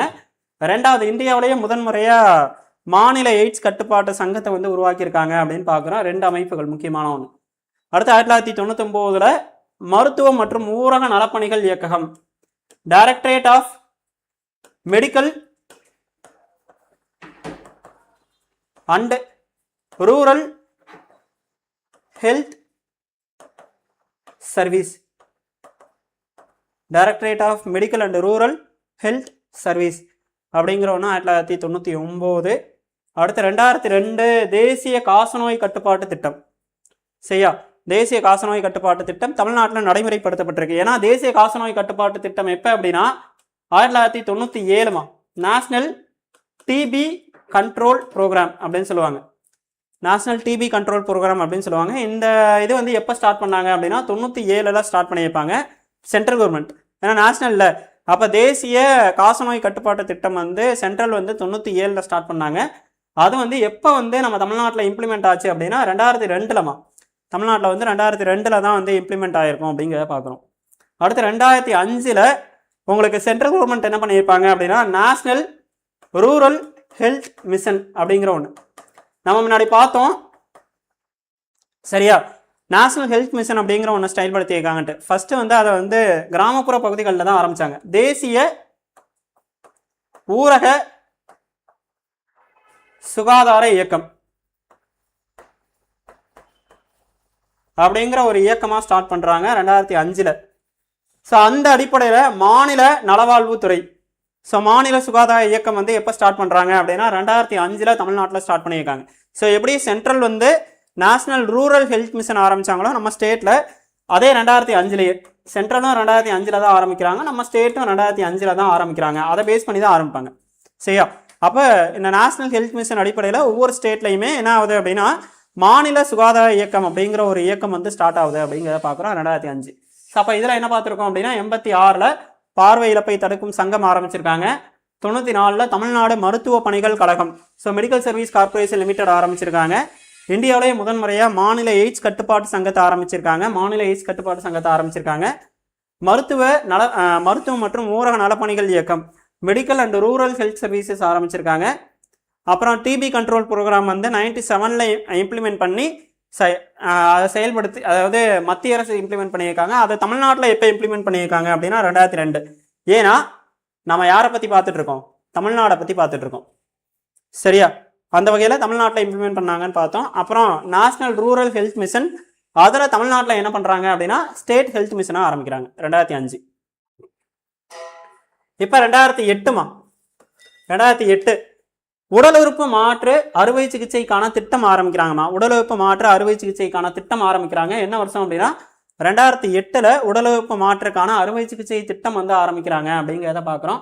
ஸோ இது வந்து 2008. அடுத்து 2011 உணவு பாதுகாப்பு துறை அப்படிங்கிற ஒரு துறையை ஆரம்பிக்கிறாங்க. 2008 என்ன பண்ணுறாங்க, 2011 என்ன பண்ணுறாங்க அப்படின்னா ஃபுட் செக்யூரிட்டி அப்படிங்கிற ஒரு டிபார்ட்மெண்ட்டை ஆரம்பிக்கிறாங்க அப்படின்னு பார்க்குறோம். ஸோ உணவு பாதுகாப்பு துறை வந்து 2011. ஸோ 2013 தேசிய நலவாழ்வு குழுமம், நேஷனல் ஹெல்த் மிஷன், இதை எங்கே ஆரம்பிச்சிருப்பாங்க அப்படின்னா அர்பனில் ஆரம்பிச்சிருப்பாங்க.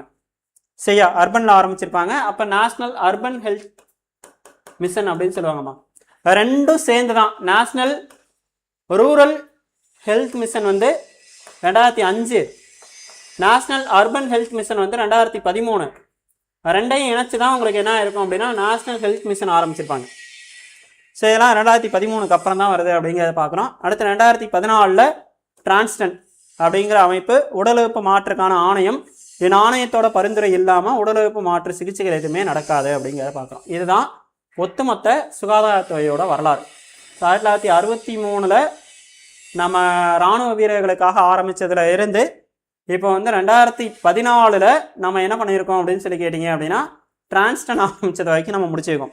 இதை தாண்டி வேறு என்ன சார் இருக்குது அப்படின்னு சொல்லி கேட்டிங்க அப்படின்னா பெரிய அளவில் வந்து நமக்கு என்னென்ன மாதிரியான திட்டங்கள் இருக்குது, சுகாதார திட்டங்கள் நிறைய செயல்படுத்தியிருக்கோமா. எக்கச்சக்க சுகாதார திட்டங்களை செயல்படுத்திட்டு இருக்கோம் அப்படிங்கிறத பார்க்குறோம். சரி, இப்போ ஒரு விஷயம், பேட்ரி கம்மியாக இருக்குது, பேட்ரி மாற்றிக்கிட்டோம், கேமராவில் பேட்ரி மாற்றிக்கிட்டோம். நம்ம அதுக்கப்புறம் கண்டினியூ பண்ணுவோம். எல்லாம் வெயிட் பண்ணுங்க எல்லாமே.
ஓகே, வீடியோ கிளாரிட்டியாக இருக்கான்னு பார்த்துங்க. பேட்ரி ஆஃப் ஆகி இப்போ தான் சரி பண்ணாங்க, பேட்ரி சரி பண்ணாங்க, மாற்றினாங்க. இப்போ ஓகேவான்னு பாரு, வீடியோ ஆடியோலாம் கிளியராக இருக்கான்னு பாரு. உங்களதாம்மா, வீடியோ ஆடியோலாம் கிளியராக இருக்கா? கமெண்ட்ஸில் கமெண்ட் பண்ணுங்கள். ஒரு 10 நிமிஷம் நான் முடிச்சுட்டு அடுத்த கிளாஸில் வந்து நம்ம கண்டினியூ பண்ணுவோம். நம்ம 10 நிமிஷம் இந்த ஹிஸ்ட்ரி முடிச்சாச்சு. ஏன்னா கிட்டத்தட்ட 1.25 மணி நேரம் ஆச்சு. சரியா? ஸோ இதுக்கப்புறம் மாநில அரசோட சுகாதார திட்டங்கள், மத்திய அரசோட சுகாதார திட்டங்கள் பற்றி நம்ம பார்க்கணும். சரி, என்ன ஓகே தானே? ஆடியோ வீடியோலாம் கிளியராக இருக்குல்ல? Okay, clear. Okay sir. அப்போ நம்ம என்ன முடிச்சிருக்கோம் அப்படின்னு சொல்லி கேட்டிங்க அப்படின்னா இந்த சுகாதாரத்துறையோட வரலாறு தமிழ்நாட்டில் எப்படி இருக்குது அப்படிங்கிறத முடிச்சிருந்தோம். சரி, இப்போ சுகாதார திட்டங்கள்மா, தமிழகத்தில் எக்கச்சக்க சுகாதார திட்டங்கள் நம்ம செயல்படுத்திகிட்டு இருக்கோம்.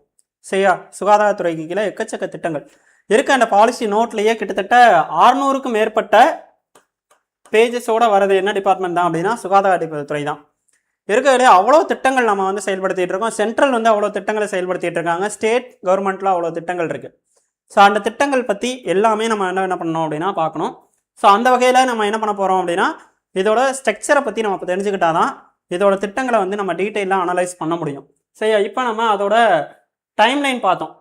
சரி, இப்போ பாருங்க, மாநிலம் நம்ம ஸ்டேட்டோட ஹெல்த் எப்படி இருக்கு அப்படிங்கிறதோட அட்மினிஸ்ட்ரேஷன் வந்து எப்படி இருக்கு அப்படிங்கிறத நம்ம பார்ப்போமா. ஸ்டேட் அட்மினிஸ்ட்ரேஷன் வந்து ஹெல்த்தில் எப்படி இருக்கு அப்படிங்கிறத பார்த்தீங்க அப்படின்னா, சரி, மாநிலம் ஒரு ஸ்டேட்டில் எப்படி இருக்கு அப்படின்னு சொல்லி பார்க்கும்போது சுகாதாரம் மற்றும் குடும்ப நல நிறுவனம் வந்து இருக்காங்க, சுகாதாரத்துறை இருக்காங்க. அதாவது family department of public health அப்படின்னு சொல்லுவாங்கம்மா. மக்கள் நல்வாழ்வுத்துறை அப்படின்னு சொல்லுவாங்க. இந்த டிபார்ட்மெண்ட்டோட பேர் என்ன அப்படின்னா மக்கள் நலவாழ்வுத்துறை அப்படின்னு சொல்லிட்டு ஒரு துறை வந்து இருக்காங்க. சரி, இந்த துறையோட தற்போதைய மினிஸ்டர் யாருமா சொல்லுவாங்களா? இதெல்லாம் எல்லாமே இப்போலாம் நியூஸ் பேப்பரை பார்க்க ஆரம்பிச்சிட்டேன். எல்லாருமே இப்போ என்ன பண்ண ஆரம்பிச்சிட்டேன் அப்படின்னா சட்டமன்றத்தில் வியூ பார்க்க ஆரம்பிச்சிட்டேன். இந்த துறையோட தற்போதைய மினிஸ்டர் யார் யார் இவ்வளோதும் அப்டேட் பண்ணியிருக்கேன்னு பார்ப்போம். சுகாதாரத்துறையோட தற்போதைய அமைச்சர். ஸோ இந்த டிபார்ட்மெண்ட்டுக்கு அந்த அமைச்சர் இருப்பார். அந்த அமைச்சர் தற்போதைய பேர் என்ன? தற்போதைய சுகாதாரத்துறை அமைச்சர் யாரு? இன்னும் ஒருத்தர் கூட ஆளை காணோம், யாருமே அப்டேட் பண்ணுறது இல்லையா? திரு அருண்குமார் அவர்களா? ஓகே, கரெக்ட், திரு அருண்குமார் அவர்கள். சரியா? ஸோ ரொம்ப முக்கியமான ஒரு டிபார்ட்மெண்ட், தமிழ்நாட்டை பொறுத்த வரைக்கும் ரொம்ப முக்கியமான ஒரு டிபார்ட்மெண்ட் வந்து சுகாதாரத்துறை. அந்த சுகாதாரத்துறைக்கு ஒரு செக்ரட்டரி, ஒரு ஐஏஎஸ் ஆஃபீஸர் இருப்பாங்க. சரியா? அவருக்கு ஒரு ஜாயிண்ட் செக்ரட்டரி அண்டு டெப்யூட்டி செக்ரட்டரிலாம் வந்து இருப்பாங்க. சரி, ஜாயிண்ட் செக்ரட்டரிக்கு கீழே இதில் ஜாயிண்ட் செக்ரட்டரின்னு ஒருத்தர் இருப்பாருமா. இந்த ஜாயிண்ட் செக்ரட்டரிக்கு கீழே ஒரு சில அமைப்புகள் இருக்கு. சரியா? என்னென்ன அப்படின்னு சொல்லி கேட்டிங்கன்னா மருத்துவம் சுகாதார சேவைகள் இயக்ககம் அப்படின்னு சொல்லிட்டு directorate of medical and rural health services. சரியா? மெடிக்கல் DMRHS அப்படின்னா டைரக்டரேட் ஆஃப், சரியா, directorate of medical and rural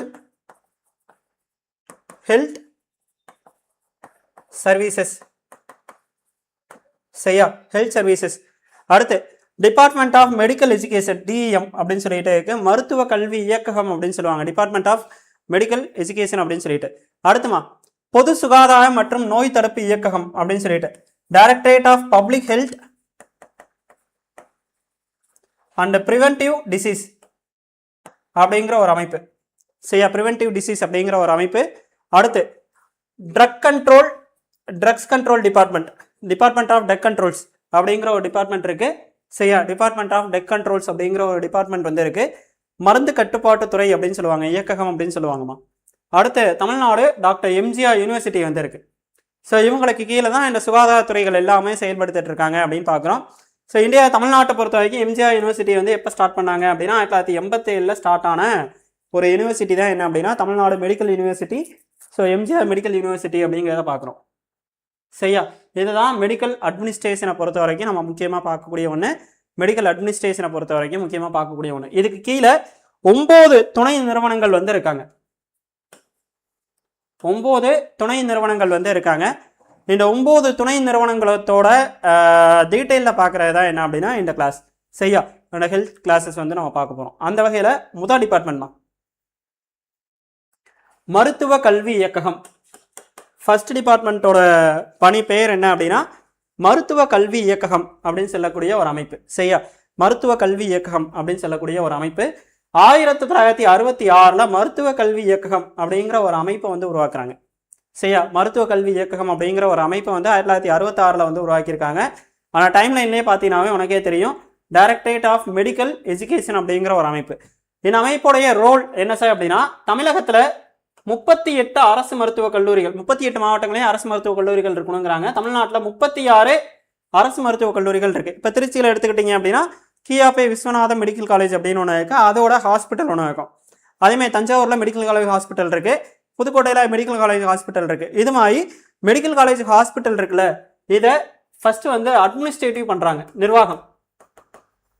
முதல்ல அந்த மெடிக்கல் காலேஜ் நிர்வாகத்தை எடுத்துக்கிறாங்க. மெடிக்கல் காலேஜும் அதோட இருக்கக்கூடிய ஹாஸ்பிட்டலையும் சேர்ந்து அட்மினிஸ்ட்ரேஷன் பண்ணுறாங்க. ரெண்டாவது என்ன சார் படிக்கிறாங்க, அங்கே குடிக்கக்கூடிய மாணவர்கள் இருக்காங்களா, அங்கே இருக்கக்கூடிய மாணவர்களுக்கு ட்ரைனிங் கொடுக்குறாங்கம்மா. ட்ரைனிங், அவங்களோட சிலபஸ் ஃப்ரேம் பண்ணுறது, அவங்களுக்கு ட்ரைனிங் கொடுக்குறது, அப்புறம் அவங்களோட ரிசர்ச் படிப்புகள், ரிசர்ச், அதாவது ஆராய்ச்சி படிப்புகளை மேற்கொள்றது, இது எல்லாமே யார் தான் அப்படின்னு சொல்லி கேட்டீங்க அப்படின்னா இவங்களுடைய ரோல் தான். ஃபர்ஸ்ட் நிர்வாகம் பண்றாங்கன்னு பார்த்தோம். நிர்வாகத்தில் எதுக்கு நிர்வாகம் பண்றாங்க? மருத்துவ கல்லூரிகளையும் அதை சார்ந்த மருத்துவமனைகளையும் நிர்வாகம் செய்யறாங்க. ரெண்டாவது, மருத்துவ கல்லூரியில படிக்கக்கூடிய மாணவர்களுக்கு என்ன கொடுக்குறாங்க? ட்ரைனிங் கொடுக்குறாங்க, ஆராய்ச்சி படிப்புகளை கொடுக்குறாங்கன்னு பார்த்தோம். சரி, இப்ப பாரு, இப்ப திருச்சி மாவட்டம்னு எடுத்துக்கிட்டீங்கன்னு வச்சுக்கோங்களேன். அதுல வந்து இப்ப மணச்சநல்லூர், முசிறி, அதே மாதிரி பார்த்தீங்க அப்படின்னு சொல்லி கேட்டீங்கன்னா லால்குடி, இந்த மாதிரி பல்வேறு இடங்கள்ல அரசு மருத்துவமனைகள் இருக்கு. சரியா? இப்போ அந்த மணப்பாறை இந்த மாதிரி இடங்கள்லாம் அரசு மருத்துவமனைகள் இருக்கு. இப்போ அங்க ஒருத்தர் வந்து சீரியஸா இருக்காரு அப்படின்னா அவரை கொண்டு எங்க தான் சேர்ப்பாங்க அப்படின்னா திருச்சி ஜிஹெச்ல தான் சேர்ப்பாங்க. ஏன்னா மெடிக்கல் காலேஜ் ஹாஸ்பிட்டல்ல தான் சேர்ப்பாங்க. அங்கதான் ஏன்னா உங்களுக்கு ஹை ஃபெசிலிட்டிஸான மெடிக்கல் சர்வீஸ் கிடைக்கும். அப்ப நாலாவது ஹை ஃபெசிலிட்டிஸான மெடிக்கல் சர்வீஸ், நோயாளிகளுக்கு முதல் தர சிகிச்சைகளை வழங்கக்கூடிய ஒரு நிறுவனமா யார் இருக்காங்க அப்படின்னு சொல்லி கேட்டீங்கன்னா மருத்துவ கல்வி இயக்ககம் வந்து இருக்காங்க அப்படிங்கிறத பாக்குறோம். இது அவங்களோட ரோல்ல அடுத்து முக்கியமான ஒன்று. இதை தாண்டி நீட் எக்ஸாம் முடியுது இல்லை, அப்ப முடிகிறப்ப மருத்துவ மாணவர் சேர்க்கைக்கான கவுன்சிலிங் நடத்துறதுமா ரொம்ப முக்கியம். அட்மிஷன் ப்ராசஸ் எல்லாமே இவங்க தான் வந்து மேற்கொண்டுட்டு இருக்காது. ஸோ அப்போ இது எல்லாமே எதில் வரும் அப்படின்னு சொல்லி கேட்டீங்கன்னா மருத்துவ கல்வி இயக்ககத்தோட பணிகளில் வரக்கூடியது. சரியா? அப்போ மருத்துவ கல்வி இயக்கம் எப்போ ஆரம்பிச்சாங்கன்னா 1969. மருத்துவ கல்வி பயிலக்கூடிய மாணவர்களுக்கு கற்றல் கற்பித்தல் பயிற்சிகளை வழங்கக்கூடியது. இதான் நம்ம சொன்னோம், ட்ரைனிங் ரிசர்ச்லாம் கொடுக்கிறது. மருத்துவ கல்லூரிகளையும் அதை சார்ந்த மருத்துவமனைகளை நிர்வாகம் செய்யக்கூடிய அமைப்பு. ஸோ மருத்துவ கல்லூரிகள் அதை சார்ந்த நிர்வாகம் செய்யக்கூடிய அமைப்பு. ஆராய்ச்சி படிப்புகளை வழங்குறாங்க அப்படிங்கிறத சொல்லியிருந்தோம். அதுக்கப்புறம் என்ன, நோயாளிகளுக்கு ஹை ஃபெசிலிட்டிஸான சிகிச்சைகள் இங்கே இருக்கும் அப்படிங்கிறத சொல்லியிருந்தோம். அப்புறம் நீட் எக்ஸாம் முடிஞ்சவொடனே கவுன்சிலிங் நடத்துறாங்கன்னு சொல்லியிருந்தோமா. ஸோ இதெல்லாம் மருத்துவ கல்வி இயக்ககத்தோட பணிகள். சரி, நம்ம மருத்துவ கல்வி இயக்ககம் படிக்கும்போது நம்ம என்னென்ன படிக்க போகிறோம் அப்படின்னு சொல்லி கேட்டிங்கன்னா 2 முக்கியமான கமிட்டிஸ் பற்றி படிக்க போகிறோம். ஒன்று வந்து ஏகே ராஜன் கமிட்டி, இன்னொன்று நீதிபதி கலையரசன் கமிட்டி. சரியா? ஒன்று வந்து நீதிபதி ஏகே ராஜன் கமிட்டி, இன்னொன்று வந்து கலையரசன் கமிட்டி அப்படிங்கிற ஒரு கமிட்டிமா.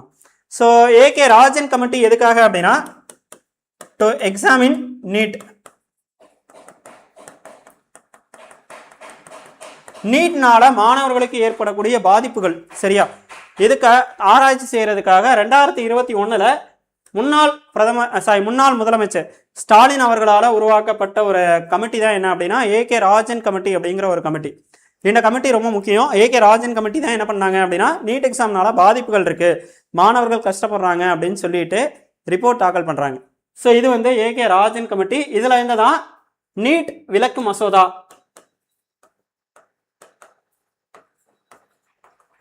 அப்படிங்கிற ஒன்று சட்டமன்றத்தை தாக்கலாகி எங்கே போச்சு அப்படின்னு சொல்லி கேட்டீங்க அப்படின்னா குடியரசுத் தலைவர் போயுமே வந்து ரிஜெக்ட் ஆச்சு. சரியா? இது எல்லாமே பழைய கவர்மெண்ட்ல நடந்த ஒரு சில இன்சிடென்ட். சரியா? ஏகே ராஜன் கமிட்டி வந்து நியமிச்சிருக்காங்க அப்படின்னு பார்க்குறோம். அடுத்து நீதிபதி கலையரசன் கமிட்டி, முன்னாள் முதலமைச்சர் எடப்பாடி பழனிசாமி அவர்கள் பீரியட்ல அமைக்கப்பட்ட ஒரு கமிட்டி தான் என்ன அப்படின்னா இந்த நீதிபதி கலையரசன் கமிட்டி. வேற ஒன்றும் இல்லை, கவர்மெண்ட் ஸ்கூல் படிக்கிற பசங்களுக்கு நீட் எக்ஸாம்ல 7.5 ரிசர்வேஷன், சரியா, அரசு பள்ளி மாணவர்களுக்கான அந்த 7.5 ரிசர்வேஷனை நீட் எக்ஸாம்ல கொண்டு வந்த கமிட்டி தான் இந்த நீதிபதி கலையரசன் கமிட்டி. இந்த கமிட்டி பத்தி படிக்கும் போது இன்னொரு கமிட்டியை நம்ம ஞாபகம் வச்சுக்கணும், தா முருகேசன் கமிட்டி. இந்த 7.5 ரிசர்வேஷன் இருக்குல்ல, இந்த 7.5 ரிசர்வேஷனை மற்ற படிப்புகளுக்கும் தொழில் படிப்புகளுக்கும், அதாவது அக்ரிகல்ச்சர், மற்ற தொழில் படிப்புகளுக்கும் அக்ரிகல்ச்சர், அதே மாதிரி வந்து பார்த்தீங்க அப்படின்னா பொறியியல், டிப்ளமோ, இந்த படிப்புகளுக்கு கொண்டு போன ஒரு கமிட்டி தான் என்ன அப்படின்னா முருகேசன் கமிட்டி, தா முருகேசன் கமிட்டி. அப்போ ஏகே ராஜன் கமிட்டி பார்த்துருக்கோம். நீட் எக்ஸாம்னால ஏற்படக்கூடிய பாதிப்புகளை பற்றி ஆராயறதுக்கு ஏகே ராஜன் கமிட்டி. கலையரசன் கமிட்டியை பற்றி பார்த்துருக்கோம். இது என்ன அப்படின்னா 7.5 ரிசர்வேஷனு ஃபார் நீட். இதுவே வந்து அதை வந்து பொறியியலுக்கு அக்ரிகல்ச்சருக்கு மற்ற தொழில் படிப்புகளுக்கு விரிவுபடுத்தின கமிட்டி எது அப்படின்னா தா முருகேசன் கமிட்டி. 3 கமிட்டியை நம்ம பார்த்துருக்கோம். அடுத்து மனம் அப்படிங்கிற திட்டமா.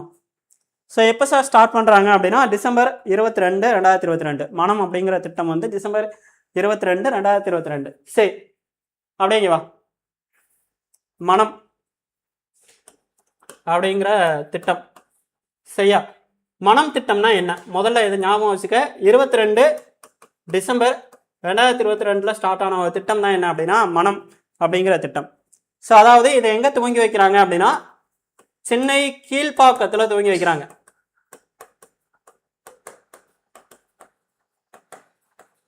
ஸோ மனநலம் பாதிக்கப்பட்டால் எங்கே போவாங்க? கீழ்ப்பாக்கம் போவாங்க அப்படின்னு ஞாபகம் வச்சுக்க. சென்னை கீழ்ப்பாக்கத்தில் என்ன பண்ணியிருக்காங்க அப்படின்னா இந்த திட்டத்தை வந்து தொடங்கி வைக்கிறாங்க அப்படின்னு பார்க்குறோம். ஸோ இந்த திட்டத்தோட முக்கியமான நோக்கம் என்ன அப்படின்னா மருத்துவ மாணவர்களுக்கு மனநல ஆலோசனை சரியா. மருத்துவ மாணவர்களுக்கு என்ன கொடுக்கணும் அப்படின்னா மனநல ஆலோசனை வழங்குவதற்கான ஒரு அமைப்பு தான் என்ன அப்படின்னா ஒரு திட்டம் தான் என்ன அப்படின்னு சொல்லி கேட்டிங்கன்னா மனம் அப்படிங்கிற ஒரு திட்டம். ஸோ அடுத்து 4வதா என்ன அப்படின்னு சொல்லி கேட்டிங்க அப்படின்னா மனம் திட்டத்தில் 4வதா என்ன அப்படின்னு சொல்லி கேட்டிங்க அப்படின்னா இந்த மருத்துவக் கல்லூரிகளில் மனநல நல் ஆதரவு மன்றங்கள் அப்படிங்கிற ஒரு மன்றங்களை துவங்கி மனநல நல்லாதரவு மன்றங்கள் அப்படிங்கிற ஒரு மன்றங்களை துவங்கி அது மூலியமா மனநல ஆலோசனை கொடுக்குதுமா. அது மூலியமா என்ன கொடுக்க போறாங்க அப்படின்னா மனநல ஆலோசனை கொடுக்குறாங்க. இதுக்கு இங்கிலீஷ்ல பேர் கூட என்ன அப்படின்னா மைண்ட் ஹெல்த் சப்போர்ட் ஃபோரம், மனநல நல்ல ஆதரவு மன்றங்கள் அப்படிங்கிற ஒரு மன்றங்களை வந்து உருவாக்கணும் அப்படிங்கிறது வந்து என்ன அப்படின்னு சொல்லி கேட்டீங்கன்னா இந்த திட்டத்துல மிக முக்கியமான நோக்கங்கள்ல ஒன்று அப்படிங்கிறத பார்த்துட்டு இருக்கோம். மனநல நல்ல ஆதரவு மன்றங்கள் அப்படிங்கிற ஒன்று உருவாக்கியிருக்காங்க. இது மனம் திட்டம் அப்படிங்கிறத வந்து நம்ம பார்த்துருக்கோம். ஸோ இதில் தான் நட்புடன் உங்களோடு அதே மாதிரி ஸ்டூடெண்ட்ஸ்க்கான மனநல ஆலோசனை எல்லாமே இந்த ஒரு பர்டிகுலர் திட்டத்துக்கு கீழே தான் வழங்குறாங்க அப்படின்னு பார்க்குறோம். ஸோ மனம் திட்டம் தமிழ்நாட்டில் மிக முக்கியமான ஒரு திட்டங்களில் ஒன்று சரியா. ஸோ இதுதான் முதல் அமைப்போட பணிகள், மருத்துவ கல்வி இயக்ககம் அதோட பணிகள் சரியா. மருத்துவ கல்வி இயக்கம் அதோட பணிகள் பற்றி நம்ம பார்த்துருக்கோம். சரி, 9 அமைப்புகள் இருக்குன்னு சொன்னோமா. இதோட திட்டங்களும் இதுவும் நிறைய இருக்குது. நம்ம அடுத்தடுத்த கிளாஸஸில் நம்ம என்ன பண்ணுவோம் அப்படின்னா இதை பற்றி நம்ம டீட்டெயிலாக பார்ப்போம். ஏன்னா ஆல்ரெடி பார்த்தீங்க அப்படின்னா 1 மணி நேரம் 20 நிமிஷம் ஆயாச்சு, 1.5 மணி நேரம் ஆயிடுச்சு சரியா. டைமிங் வந்து 1.5 மணி நேரம் ஆயிடுச்சு. 1.5 மணி நேரத்துக்கு மேலே நம்ம கிளாஸ் அட்டன் பண்ணிகிட்டு இருக்கோம். ஸோ மாணவர்கள் வந்து இன்னும் நமக்கு 50 பேஜுக்கு மேலே பிடிஎஃப் இருக்குது, 20 பக்கம் நம்ம நடத்திக்கோம். ஏன்னா நம்ம நிறைய டேட்டா நம்ம கொடுக்க வேண்டியதுக்கு சென்ட்ரலு ஸ்டேட்டு இதெல்லாம் வந்து நம்ம அடுத்த கிளாஸில் நம்ம கொடுக்க ஆரம்பிச்சுக்குவோம். உங்களோட வேலை என்ன அப்படின்னு சொல்லி கேட்டிங்க அப்படின்னா இன்ன வரைக்கும் நம்ம நடத்துகிறத ஒரு வாட்டி ரீகால் பண்ணிடலாமா. ஃபஸ்ட்டு சுகாதார பிரச்சனைகள் என்னென்ன அப்படிங்கிறத பார்த்தோம் இந்தியாவில். அதுக்கு அடுத்து என்ன அப்படின்னா இந்தியாவில் சுகாதார கட்டமைப்பு எப்படி இருக்குது, நேஷனல் ஹெல்த் பாலிசி 3 ஹெல்த் பாலிசியை பற்றி பார்த்துக்கணும். அப்போ தமிழ்நாட்டில் சுகாதாரத்துக்கான ஒரு டைம்லைன், ஹிஸ்டாரிக்கல் பேக்ரவுண்ட் அதை நம்ம பார்த்தோம். அப்போ தமிழ்நாட்டில் சுகாதாரம் வந்து என்ன நிலைமையில் இருக்குது அப்படிங்கிறத பார்த்துக்கணும். ரெண்டாவது வந்து பார்த்தீங்க அப்படின்னா சுகாதாரத்தில் தமிழ்நாட்டுடைய நிலை என்ன அப்படிங்கிறத பார்த்துட்டு சுகாதாரத்துக்கான டைம்லைன், ஒவ்வொரு நிறுவனங்களும் எப்போ ஸ்டார்ட் பண்ணாங்க, அதில் என்ன ரோல் பண்ணிகிட்டு இருக்காங்க, ஒரு அவுட்லைன் மட்டும் நான் கொடுத்துருக்கேன். அப்புறம் சுகாதார கட்டமைப்பு எப்படி இருக்குது, அதில் முதல் நிறுவனம் மருத்துவ கல்வி இயக்ககம்னா என்ன அப்படிங்கிறத பற்றி நம்ம முடிச்சிருக்கோம். ஸோ மருத்துவ கல்வி இயக்கத்தில் ஒரு 3 கமிட்டி, ஏகே ராஜன் கமிட்டினா என்ன, அது எதுக்காக அமைச்சாங்க, நீட் எக்ஸாமோட பாதிப்புகளை பற்றி ஆராய அமைச்சாங்கன்னு சொன்னோம். நீதிபதி கலையரசன் கமிட்டி அப்படிங்கிற ஒரு கமிட்டியை பற்றி பார்த்துக்கணும். 7.5 ரிசர்வேஷன் கொண்டு வந்தது. அடுத்து வந்து மனம் அப்படிங்கிற திட்டம் பற்றி நம்ம பார்த்துக்கணும். ஸோ இதெல்லாமே இன்னைக்கு கிளாஸில் பார்த்த ஒன்று. இன்னும் 8 அமைப்புகள் இருக்குது. இந்த 8 அமைப்புகளையும் டீட்டெயிலாக அடுத்தடுத்த கிளாஸில் நம்ம பார்ப்போம் சரியா. சரி, கிளாஸஸ் வந்து எப்படிமா இருக்குது சொல்லுங்கள், ஃபீட்பேக் ஏதாவது சொல்லுங்கள். ஏதாவது டவுட் இருந்தால் கேளுங்க, டவுட்ஸ்னால் வச்சுக்குவோம். டவுட்ஸ் ஏதாவது இருந்தால் கேளுங்க. நான் கமெண்ட்ஸ் படித்து தான் இருக்கேன். டவுட்ஸ் இருந்தால் கேளுங்க. இந்த பாடத்தில் நம்ம ஆல்ரெடி இந்த பாடத்தில் சிலபஸை அதோட வேர் டு ஸ்டடி எல்லாமே அந்த வீடியோவில் பார்த்துருப்பீங்க. அதை பார்த்துட்டு இந்த வீடியோவையும் பாருங்கள். மொதல் கிளாஸ் நம்ம எடுத்திருக்கோம். இப்போ இதோட டவுட் செஷன் பாருங்கள். டவுட்ஸ் ஏதாவது இருந்தால் கேளுமா. இருக்கீங்க தானே ஆன்லைனில்? ஒரு 7 பேருக்கு மேலே இருக்கீங்களே, அப்போ டவுட் கேட்கலாமே. டவுட்ஸே இல்லையா? அப்போ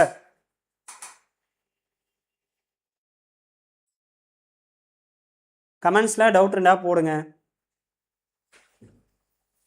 சரி, கிளாஸ் எப்படி இருந்துச்சு? கிளாஸ் வந்து இன்னைக்கு எப்படி இருந்துச்சு?